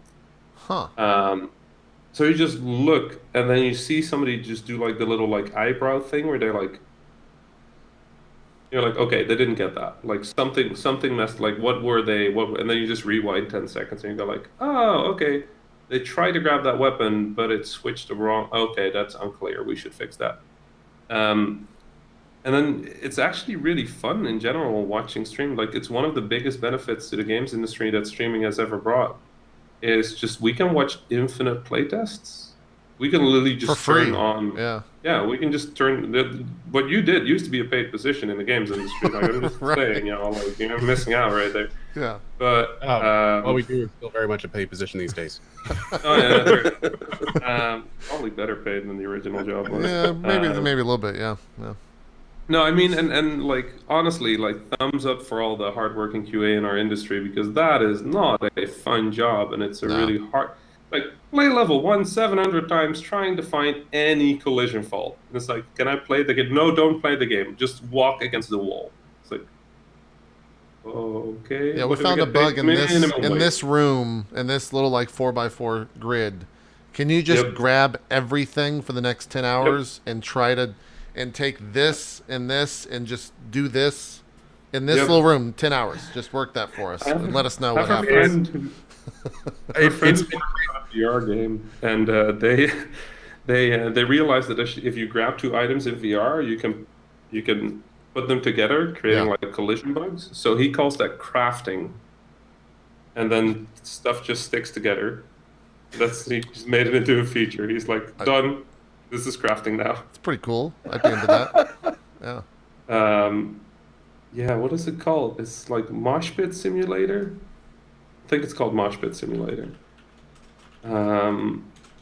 It's pretty great. He tried to just do some basic VR stuff, and this guy makes ridiculous stuff, and it got so bad out of hand. Yeah, this is from his YouTube, I think. This is the 360-degree VR teaser trailer. Yes. Yeah. I think that might be a bad idea. Okay. You don't think it's gonna work out on a? It's not. Yeah, even I'm not loading. sure. I don't even know how You know it's what, gonna Rami? load. I think if you would have seen a few of the other episodes we've had on this show, we'd be just fine. So it's trying to Okay. load 2160 60 per frames second. a second. Good. I have a fiber connection, so this should load. It's just not going that smoothly. Can you just set it to not that? But yeah, I don't know. Like streaming is fascinating. Like there's obviously like from a developer point of view, there's upsides and downsides to streaming always. Like that's just kind of how things work. Yeah, that's it. This looks great. It's impossible to explain, but it's a game in which boneless zombies took over the world or something. I don't know. I think he just made some VR prototypes that all turned out to be horrifying and then just went, you know what? This is fine. All right, I'm I going to think stop watching. Yeah. Let's skip ahead. Okay, he's just flying out. Cool. Yeah, I don't no, think we're seeing the full image because this is 360. You should genuinely find a better trailer of this because it is kind of great. Let's not watch the 360 trailer. Yeah. Yeah, just not the 360 one. No, but the thing about streamers that's good is it's infinite playtesting and it's also infinite marketing in weird ways. Yeah, that looks about right. This was him figuring. He made a mistake with the physics, so if you push something, it like super flies. So that's part of the game now.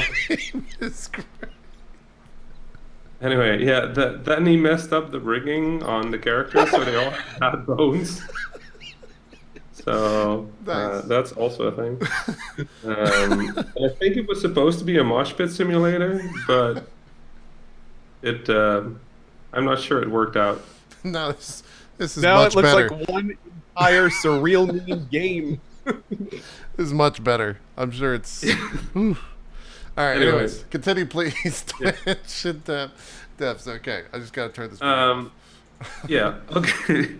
You had something in it? Yes. Yeah. Well, so one of the things that's the benefit is like the playtesting. There's obviously the marketing benefit of all that. One of the weird things is that it's also kind of pushed the industry in a certain direction. Like obviously, like games that do not have an ending are way more popular to make now. Multiplayer games are way more popular to build now. Like there's definitely a sort of a direction of like Twitch friendly games. You know, where you're like, well, we were going to make a big single player campaign, but then streamers will play it only once. and that's a shame. So how can we add some multiplayer and make this a roguelike? Right. So that's definitely a conversation you're hearing in the industry right now. And I guess we have to figure that one out. Or you'll have to start playing the same game like twice a week. In which case, I'm so sorry. Yeah. I don't think you would do that. I think from a streamer's point of view, if we could get viewers to watch a second, like if we could play whatever your favorite single player game is to play as a streamer a second time and get the exact same or better viewership, we would 100%. It's just from our point of view, like from our business point of view, no one's going to watch a single player game like week 3 or 4 of its release a second time, right? Yep. It's a tough sell. It's definitely pushing the industry in some interesting directions, and I think that's fine. Like that's how it should work, right? Like we're all trying to make cool stuff and survive doing that, and hopefully pay rent. But it's interesting hearing the discussions, just being like, hey, I was gonna make the single player game, but I think I need to add some roguelike stuff to it because then people might replay it. So it's interesting. I love when stuff like, because this is one of my favorite things about the games industry. Like 10 years ago, you tell me Twitch, it'd be like live YouTube. What are you talking about? Like was YouTube a thing? Yeah, YouTube was a thing 10 years ago. Yeah, Let's Plays and stuff probably weren't as big 10 years ago, but yeah. But that's the thing. Like 10 years ago, you say like Twitch and it would sound silly. You'd say esports, and it would sound not as big of a deal. Like every time you like blink, you've missed something in the games industry, and that's kind of the exciting part. And it all stabilizes out, right? Like if everybody starts making roguelikes, then the one big single player game that comes out, it's gonna be a big deal. Yeah. So it'll work out. Speaking of blinking, Co's gone. Co right has now. not blinked. Yeah. He has not blinked for a good solid few minutes now. Yeah, he dropped. He'll be back. Yeah, his camera froze. Yeah, he'll be back. I'm sure he had an electrician in his house earlier, so I'm sure they. So we're almost to the break time, but I wanted to ask you one question as a game developer, and I can tell you as a game player, there are certain things that come up over and over again that I actually stop playing the game, and I just say to anybody, like the camera, the chat, anybody who's listening, and I say, like developers always do this. And one of the things I say a lot is, please, no matter what, make the cutscenes skippable. Make them skippable. Please do that. Or one of the other thing is, always have volume sliders for speech and background noise, because I want to hear the speech and that kind of shit. Is there something that you go, please, developers, do this one thing every time? Actually, probably those two. Really? Okay. Yeah. Also, subtitles. I love having subtitles as an option. Yeah, that's huge for us. Yeah, subtitles is a big one. And what is the other one? I hate it when games do that thing where you have to do something in the game and then the game kind of like punishes you for it. Oh, go start a movie. He's back. Yeah. Ooh. Yay. Yeah, we're good. Okay, let's talk about something else then. Yeah. We weren't just talking about Yuko at all. Not even a little bit. Not at all. No, but just when a game goes like, do this. He's out. He's gone. Yeah, I remember that from like Spec Ops: The Line or something, where the game goes like, yes, use this white phosphorus to beat the enemies, and then later you find out it's like, oh wait, those were innocent civilians. You are a bad person. And I'm just like, you just told me to do the thing. Like you didn't even like. There was no option to not do it. And they're like, well, you can turn off the game. And I'm like, you can find better ways of having that message. Like, yeah. Yeah. And you could be a better dev. But here we are, I guess. Yeah. Nice. It's a tough combo. Anyway, millions of things to complain about in games, but yeah, volume slider should be an absolute, like, that should be a shoo-in. And broken down by what's in the game, like mastered music, sound effects, or just a volume slider in general? Honestly, just a volume slider would be a huge start for a bunch of games. But separating speech out, if you have speech, is pretty huge because a lot of people either have a hard time of hearing with music in the background or just don't really care for the music. Right. Or I also know some people who just don't like voice acting, so they'll just turn that off. It's like, I'll play with So subtitles. I got one for you, and I think this is going to be like one of those revolutionary things in terms of getting content to people. And you guys may have addressed this already, but something that's driving me crazy in story-based games that have subtitles is the fact that the subtitles will show the entire like multi-line thing while the person starts it, and sometimes there's a huge spoiler at the end, and you just glance down and see it. Why do games not put up words and subtitles as the character says them? Yeah, they need to get the movie. Follow along. Get the people that do movie subtitling to be introduced to the people that do game subtitling, which are probably just developers and have no idea what they're doing when it comes to subtitling. Get them to talk, because I agree with Co. It's like paragraphs sometimes. Yeah, they need to do less text. I think a lot of it is because we want people to be able to scan through it real quick and then go back to like looking around. But yeah, I agree. You could even make that an option, right? Like just, I think in general, a lot of that is because there's just so much text in games. Like with a movie, you go like, well, we have 2.5 hours of subtitles. Let's just get that in and done. And with games, it's like, we have 2.5 hours of subtitles only if the player takes this specific path. And otherwise, we have this. So maybe it's just a resources thing. They're just like, well, you deal with the spoilers and we're out. But yeah, I agree. Also, changeable difficulty. In games, I hate it when I can't switch difficulty around.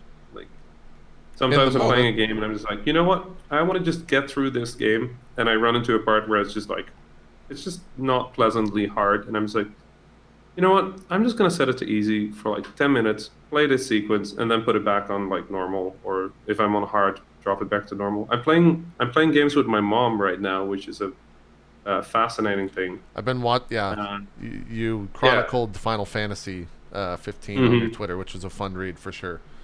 Yeah, but I just like being able to, because I'm a game developer, like very often I kind of figure out what a game wants to be doing at the start of a game, and then I have like 60 hours of gameplay that I'm not super interested in to get to the ending. So I'll just put a lot of games when I play them, I'll put them on easy, like go through them all the way, and then near the end put it on hard. So I get to like figure out like this is how it's supposed to feel, right? I can just extrapolate it to the rest of the game. Like I don't need to do the tutorial on hard. Like that's a waste of my time. Makes sense. Didn't you mention something about that, talking about the new Assassin's Creed game? Isn't there like a mode where you can just go through it cinematically or something? Yeah, there's a guide mode. They basically figured out that for an Assassin's Creed, they do so much research to get that game right that they put a discovery mode in, and you just walk through the game world, and then you can just have guided tours. Like you'll just get a tour of like ancient Egypt. So they took out all the fighting and stuff, and they're just like, hey, we have 700 hours of research, and we put like a bunch of stabbing in the game. Like, please let us show you this research that we did. Yeah, it's so smart. They made like an it's super cool. I mean, I'm half Egyptian, so like, yeah, I'm into it. But also for like Rome, like Assassin's Creed 2 is still my favorite. Like, I would love to be able to walk through like ancient Rome and just be like, hey, this bridge is interesting because it was the first bridge they ever built with arches. And I'm like, wow, I did not know that. It'd be really cool if Sony was talking to him and they were going to make it a VR experience, so you could actually like be in that world, and that world be cool. But Assassin's Creed is ridiculous anyway. Did you hear the thing where Origins was apparently like in the pyramids? They still haven't figured out how they built the pyramids, right? But there's this theory that they were built in this really obscure way that's not a very popular theory at all. Because for that theory to be true, there had to be these 4 specific rooms on the corners of the pyramids, and they never found those rooms. But the Assassin's Creed team apparently went through all the plausible theories and then picked that one with the rooms and built those rooms into the pyramid so that when you're playing and you're going into the pyramid, you can actually find those. Right. And like 2 weeks after the game came out, they found those rooms in the real world. Holy shit. It's like, oh shit, we got it right. Damn, I But didn't know found that. the first of those rooms apparently, and it's just like, well, that's how good your research apparently is. Yeah, that's crazy. So I'm pretty psyched about being able to just get some guided tours from those people. Yeah, we need to get Danny O'Dwyer to go with Ubisoft when they go and do research on their next Assassin's Creed game, and just get him Yes, to please. film everything of that process. Well, Yep. yeah, that'd be Yeah, good. that'd be good. Yeah, that'd be a good documentary for sure. I think we're just going to go another 20 minutes and then we'll take a break. Because I have a bunch of questions. I think we all have just questions we want to throw at you. In terms of like AAA devs that are doing it right now, like who would you give an applause to? Who's doing well in your eyes? I actually currently am a huge fan of Ubisoft and Nintendo at the moment. Yeah. I don't know. I'm also just happy for Ubisoft, I guess, because they had that like takeover problem with Vivendi, where Vivendi was trying to buy them. Yeah. For years, And however long that was. Yeah, that's been forever, and that got resolved. But I also I like how they seem not scared to like make a bunch of games that might not do well. You know, they put money in For Honor, they put money in The Crew, they put money in Tom Clancy, in Watch Dogs. Like they're not playing the safe bets per se.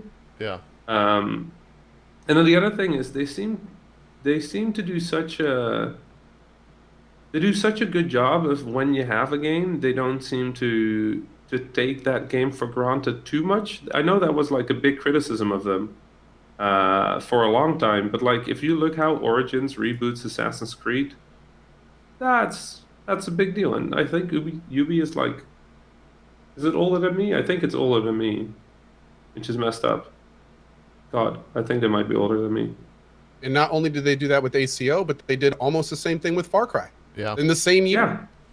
Yeah. No, and they keep doing like just For Honor should not exist. Like Mario and Rabbids should not exist. Mario and Rabbids is kind of a fucking wild thing, yeah. But it's so good. From a wild They're company. awesome. Yeah. They basically they take all of these ideas that might or might not work and then do them. Like Steep. Did you play Steep? Yeah. Played a little bit of it.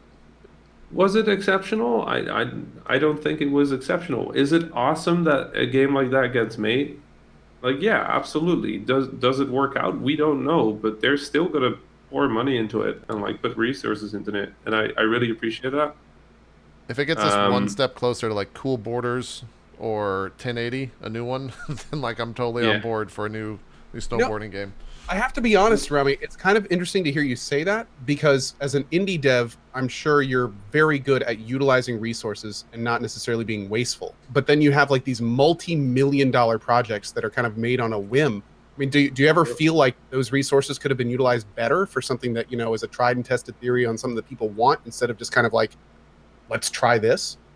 Yeah, a little bit of both, right? Like the thing that Ubi does really well is they balance their portfolio really well between stuff that they know is gonna sell, like a Just Dance or an AC or even a Wildlands, you know, like Far Cry. But then they just mix it with this like giant list of like, well, let's see what this is. And I guess in a way that's kind of like an indie spirit. Like we're just gambling. Just like on a big scale. Yeah. Yeah, they're just doing the same thing on a bigger scale, and they have to balance. Like a lot of people give EA shit for like making another FIFA, and I'm like, no, people love FIFA. Yeah, it makes money, and Yeah, people it love makes it. money. It Why would you prints not money. do that? Yeah. And then I talked to like some of the people working on that team. There's people that work on just the ball. That's their job. They just work on the physics of the ball. Oh, we've seen the And, E3 presentations where they talk to the person that just works on the ball. And it's so good. Like that Yeah. is somebody's job. Somebody's job is to like get the ball in FIFA to be as good as possible. No wonder those games take millions to make. Yeah. And that's before you look at like the licensing deals and stuff. Like that stuff gives EA the ability to make stuff like Mirror's Edge, which I thought EA for a while had like this really good streak of just trying weird stuff for like what, like a year or something. Yeah. 2 years. They did Mass Effect. They did Mirror's Edge, Mass Effect, Dead Space, Army of Two, Titanfall, like that stuff. That's pretty good. That's a pretty good list. I like a lot of those. Yeah, when you shit on EA, let's not forget our favorite games. Some of them came from EA. You know, like Dude, Well, I think you that's can why totally people shit on them. Do it. but like, Yeah. I loved Dead Space. That was EA. Oh, right. Yeah. Dude, back in the So day, good. seeing that Electronics art logo was a good thing. It was like, Yeah. oh, awesome. Okay, great. Like, Yeah. this is an EA game. Okay, great. And now these days, it's Back like, in, EA. Oh. Back in early indie days, it was great because their slogan was still "It's in the game," Mm-hmm. but they pronounced it as "It's indie game." So we just thought they were talking about indie games. So we put that in like a lot of our trailers. We put that soundbite as like, Nice.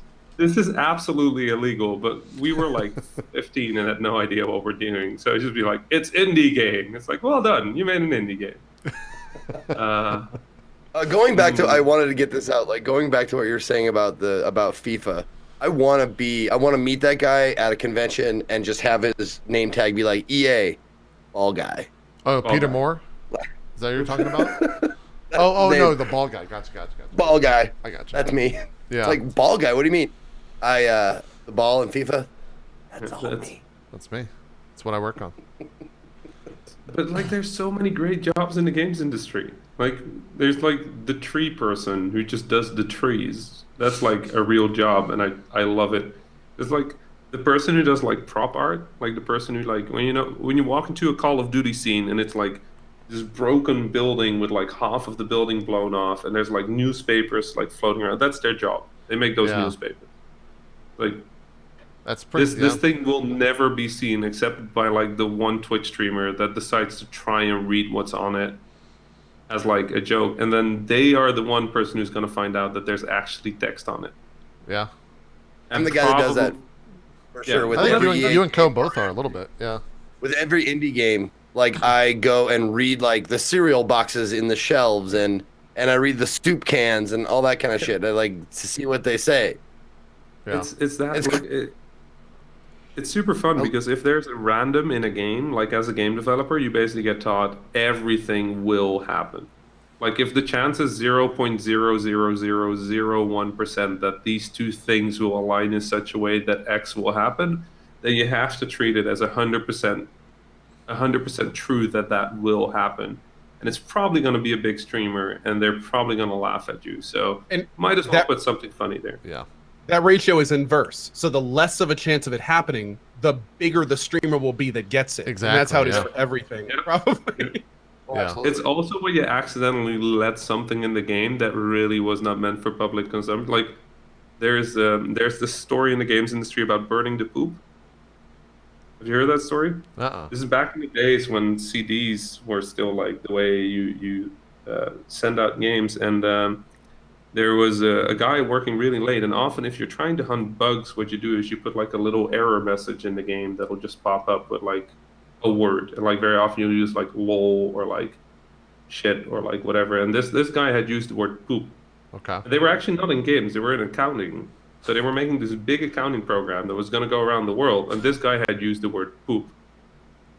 So they built the program and then burned it to disks and then sent them out. They put them in a box and like sent them out. And then the one programmer was like, okay, you know what? I'm just going to test whether it works. And as soon as you boot up the installer, it would just pop up with the word poop. So they had to like. Apparently, this programmer was at home, and his boss showed up in the rain with these like 20 boxes of burned discs worth like thousands and thousands of dollars of like. They all say poop. And this is sort of like burning the poop. So we have a pretty strict rule at Vlambeer of only using lol with like multiple O's. So you can tell which lol it is. Like lol will be this error, lol with 2 O's will be that error, lol with 3 O's will be that. You just keep the list of lols. You guys have like a master list of just lol with different zeros with like an equals Oh. this error, this error, this error, this error. The favorite list I've ever gotten in the games industry was from like a large platform that does like in-store demos. You know? Yeah. Like one of the console platforms. And they sent me a list of swear words that I'm not allowed to have in the game in any way, and it's the funniest thing I've ever gotten. It's just like official, like it has like the official stamps on it, and It's like not letterhead for and everything? reproduction. Oh, and God. like NDA, like non-disclosure, cannot talk about this. Oops. And it's just like this list of like these. I had to look up some of them because I'd never heard of them. It's just like this is Man. like these old like racial slurs and like all sorts. Where you're just like, I just got this sent to me by one of the largest corporations in the world. It's just like, please don't use these words. And they had to like obviously write the Yeah, words. that was someone's job to be like, all right, what words can we not have in here? This Let's go look word up is the okay. most heinous words and make sure. But there's also just some words where you're like, why can I not say this? Like, what is like? They have like euphemisms for like genitalia, and Yeah. like you're just like Well, I'm sure there's innocuous things like donkey punch. You're like, what? Why would that be a thing? yeah. And you're then just you look in like I'm just Urban Dictionary, Googling. you're like, oh. Yeah. I had like a Man. good like hour of just crying with laughter, just being like, what does this mean? Oh god, oh Yeah. Oh, Yeah, Jesus no. Christ. Oh, so I can't use the word Blumpkin. Well, there goes Yeah. the game. Yeah. Yeah. Exactly. That's how the Good thing game I read the is. list. It was Yeah. the stuff you come across in the games industry. Yeah. I want to look up this list again. Yeah. We don't- Something I wanted to ask you. I wrote this down a little while ago. We've heard all the stories about movies starting off with the screenwriter writing this piece of art that he really poured his heart into and stuff like that, and then it getting the producers, and the producers are like, well, this won't play, and this, and they get their hands in it and they mess it up, and then by the time it gets to the screen, it's unrecognizable to the person who wrote it, or it's just they've completely changed and stuff like that. How much of that stuff happens in the games industry? Usually, even in a small team, that's just kind of what happens. Like, games are weird. Like when you do, like when I tell you, like right when I tell all of you, like, hey, there's a castle in the sky, like in the clouds, and there's a dragon in it, and you're a knight, and you're gonna fight the dragon. And I tell you to imagine that scene. That works, right? Like you've got the scene, and for some of you, it might look like Demon Souls or Dark Souls. For some of you, it might look like Dragon Age. For some of you, it might look like a 2D platformer action game. But everybody imagined all of that just automatically. Now, a computer is the dumbest possible device in the world. Like, it just does zeros and ones, right? So that translation from your mind to a computer is never going to work. Like, if you say dragon, the computer just says, like, I have no idea what you're talking about. It's like, you're like, it's a thing with wings and it breathes fire, and they're like, what are wings? What is fire? What is breathing? And you have to, like, program or create all of that in some way, or, like, fake it. So very often when you have an idea, you kind of make, like, you have to capture the core of it. Like, what is the heart of it? Like, what is the thing I want the player to feel or do or, like, be excited about? And that makes it into the game, but everything else usually just gets wrecked, like within the first 30 minutes of game development, where you're just like, oh, okay, that's a bad idea. And then over the years, it always kind of morphs. And if you can protect like the little heart, right, the little core, the little nugget, then it's fine. But if you lose that one hurts. Like, that seriously hurts. But you usually go into a game with like sort of a sketch of this is what it's supposed to look like, and this. And then you just kind of throw yourself at it for a while. There's a lot of testing. Like, it might sound fun at the end of every level that you roll the die, or you get like 3 cards and you pick one. And then that card is like a special ability. And that might sound fun, and then in the end it might turn out that it's actually not fun. So the 3 cards are all just the same card.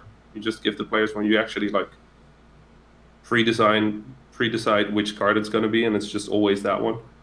Like, that might turn out to be better, or like better for the balancing, or you don't have time anymore to like add more cards or whatever. Like, it's very rare that a game comes out the way people originally intended to, and that's why you always hear stories of like, oh, there were so many last minute changes in a game. I'd be worried if there were no last minute changes in a game. Like, that was just like, if somebody went like, oh yeah, we had an idea for this game, we built it, it was great. I'd be like, nah, like, I'm not playing. Like, there's flawless development. I don't trust that at all. Like, Yeah. But how much No Man's influence? Sky. Nice. How Good much one, Kevin. influence Good job. does the money have, or like basically like the publisher, the person who's going to put out the game? Say like you make a game and you pitch it to Ubisoft or a bigger game developer, Yeah. and they go, this is not this is mostly right, how much change do they actually make to a game, or is it mostly hands off? That really changes per publisher and per deal as well. It also changes in how proven you are as a game developer. Like larger studios will often get a lot more leeway than studios that are trying to prove themselves. In general, it's good for the publisher to not get a bad rep in the reputation in the industry. So if a publisher, really screws over the developer, everybody in the games industry knows. You said it's a big industry, but it's also a small industry. But the bigger the money is, the less relevant that is. Like if you're a multi-billion-dollar publisher and you screw over some devs, then too bad. So it's this weird balancing act, really. Like as games go, I think the story of like the publisher screw the developer over gets played way too often. Like at 90% of the time, I don't think it's applicable. Like, yes, it absolutely happens, and when it happens, it really sucks because everybody is like really trying. But often, people say like, well, the publisher had this release date and we had to keep to it.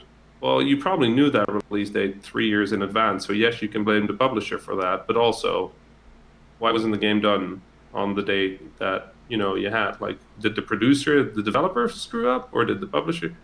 So these are all, it's the kind of story, there's like 100 variations of it, and some of them are absolutely the publisher's fault, and some of them are the developer's fault, and some are nobody's fault, and it just messed up. And sometimes that happens, right? Wrong publisher for the right game, right publisher for the wrong game. Like there's so many stories of like last minute hack. There's this one story that I absolutely adore, just to show how late these coins fall, right? Because we think of these as like, clearly this was a train wreck. There's this game in which there was online multiplayer, and you had two factions, and one had like an assault rifle as their base weapon, like a the other one had like a machine gun that was like that kind of sound. And they did play tests, and this was like 3 weeks from gold. So 3 weeks from like the moment the game gets locked down for launch. And that happens mostly a few weeks before the launch. So when people say, why are day one patches a thing? It's because 3 weeks in advance, we have to submit that game. And then we have those last 3 weeks to fix stuff, right? Yeah. That's why day one patches are a thing. And usually those day one patches are also like a week before launch or 2 weeks before launch, we have to deliver them. So anyway, they send the designer to figure out why it was so unbalanced, because in the spreadsheets, in the numbers, they should be exactly the same. The assault rifle and the machine gun should be equally powerful, but for some reason the team with the assault rifle kept winning. So the designer went in and looked at like hundreds of hours of like testing gameplay and like AI gameplay where the AI just like plays like stuff like that, like testing. And they basically looked at the player matches and realized that one side, the side with the assault rifle, was being super aggressive, and that's why they were scoring points, while the team with the machine gun was being super defensive and just kept getting like backed into corners and dying. And you know what the eventual fix was? They added bass to the machine gun. That was it. So instead of the machine guns now sound like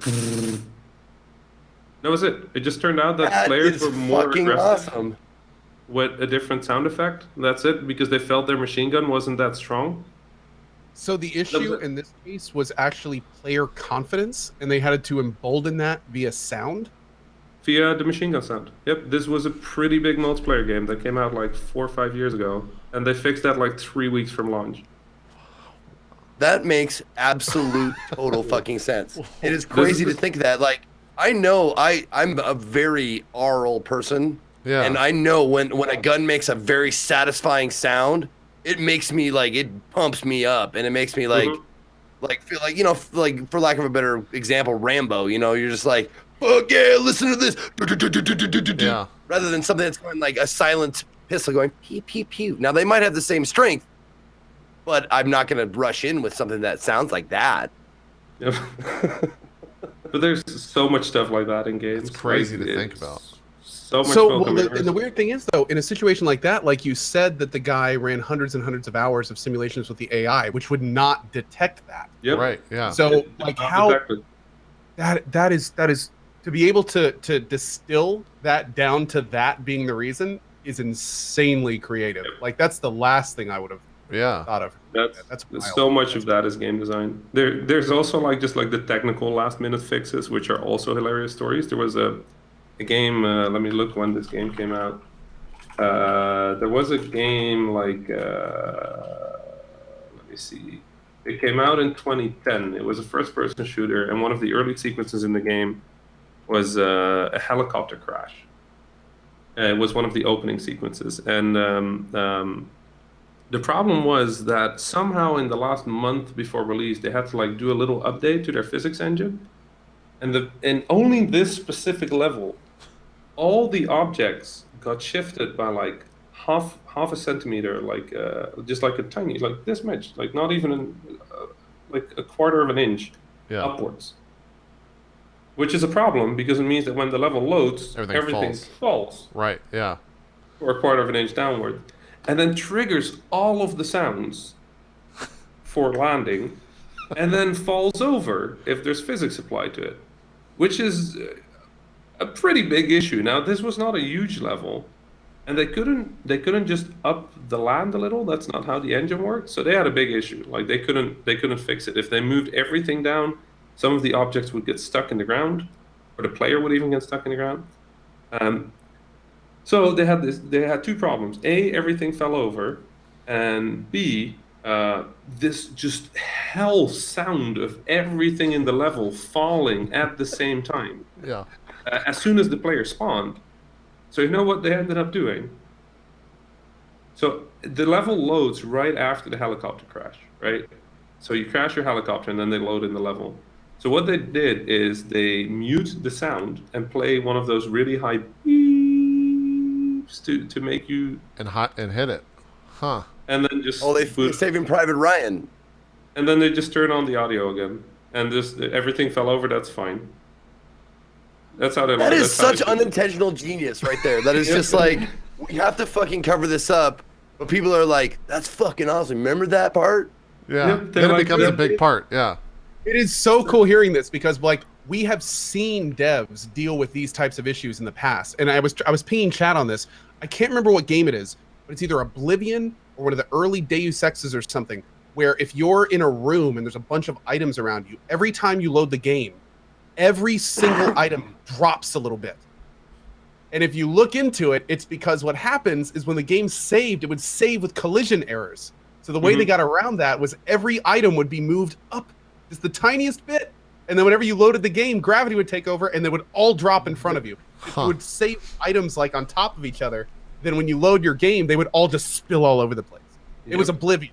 It was in Oblivion that did that. Yeah, but it's hilarious because I remember for the longest time being like, "What is going on here?" And then later in my life, I learned exactly what Rami was just saying, and I'm like, "That was their error correction. That's how they fixed that." So much of stuff in games is just us being like, "How do we cover this mistake up in the?" Well, and then the Band-Aid, then the Band-Aid you put over it. Sorry? No, go ahead, Zeke. I'm sorry. Oh, I'm just saying the Band-Aid you put over it ends up being more interesting than if it worked correctly. Yeah. You've all seen the image of Fallout New Vegas, right? Which I think you'll have to be more specific. Cole will probably pick up on it. But... Some of us have hundreds and hundreds of images from there. Which one? The way they did vehicles with the train on the helmet.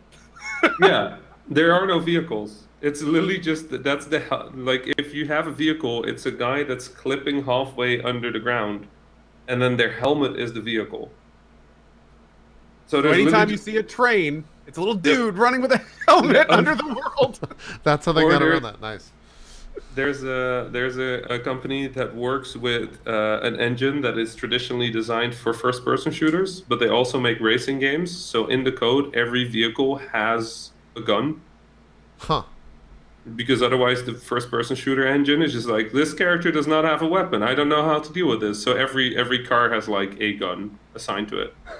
Even though it's fucking crazy. No, I just looked at the Fallout train helmet. It's so fucking cool.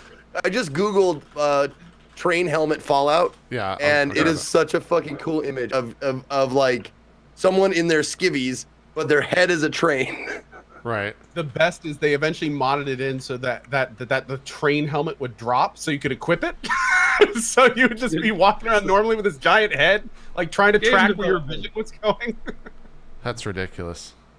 But it's just like you have to make a thing that moves around, and it has to move around according to a certain thing.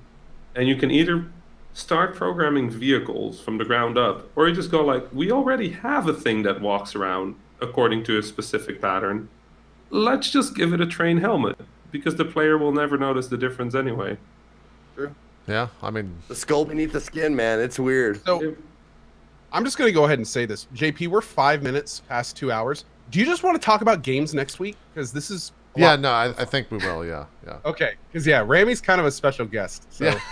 No, I keep think we're all talking about enjoying this stuff because it's really interesting. And fun. yeah, I think we'll just continue, unless you guys want a break. Does anyone need a break? I'm gonna go take a piss, but I'll come back. Yeah, we can just all go. I'll do the opposite of film this glass of water and just nobody imagine that those are related in any way, please. Okay, all right. Well, let's just take a quick break then, and we'll come back. Let's Okay, just do that. okay. Yeah, it makes more sense. I'm not gonna make fucking right. So we're gonna take a break. We'll come back and just keep talking. That being said, we appreciate the dedication. Yeah. Thank you for the offer. Yeah, exactly. So we're just gonna take a break. We'll be right back with some more drop frames here in just a little bit. We'll see you in about 5 minutes or so. Be right back.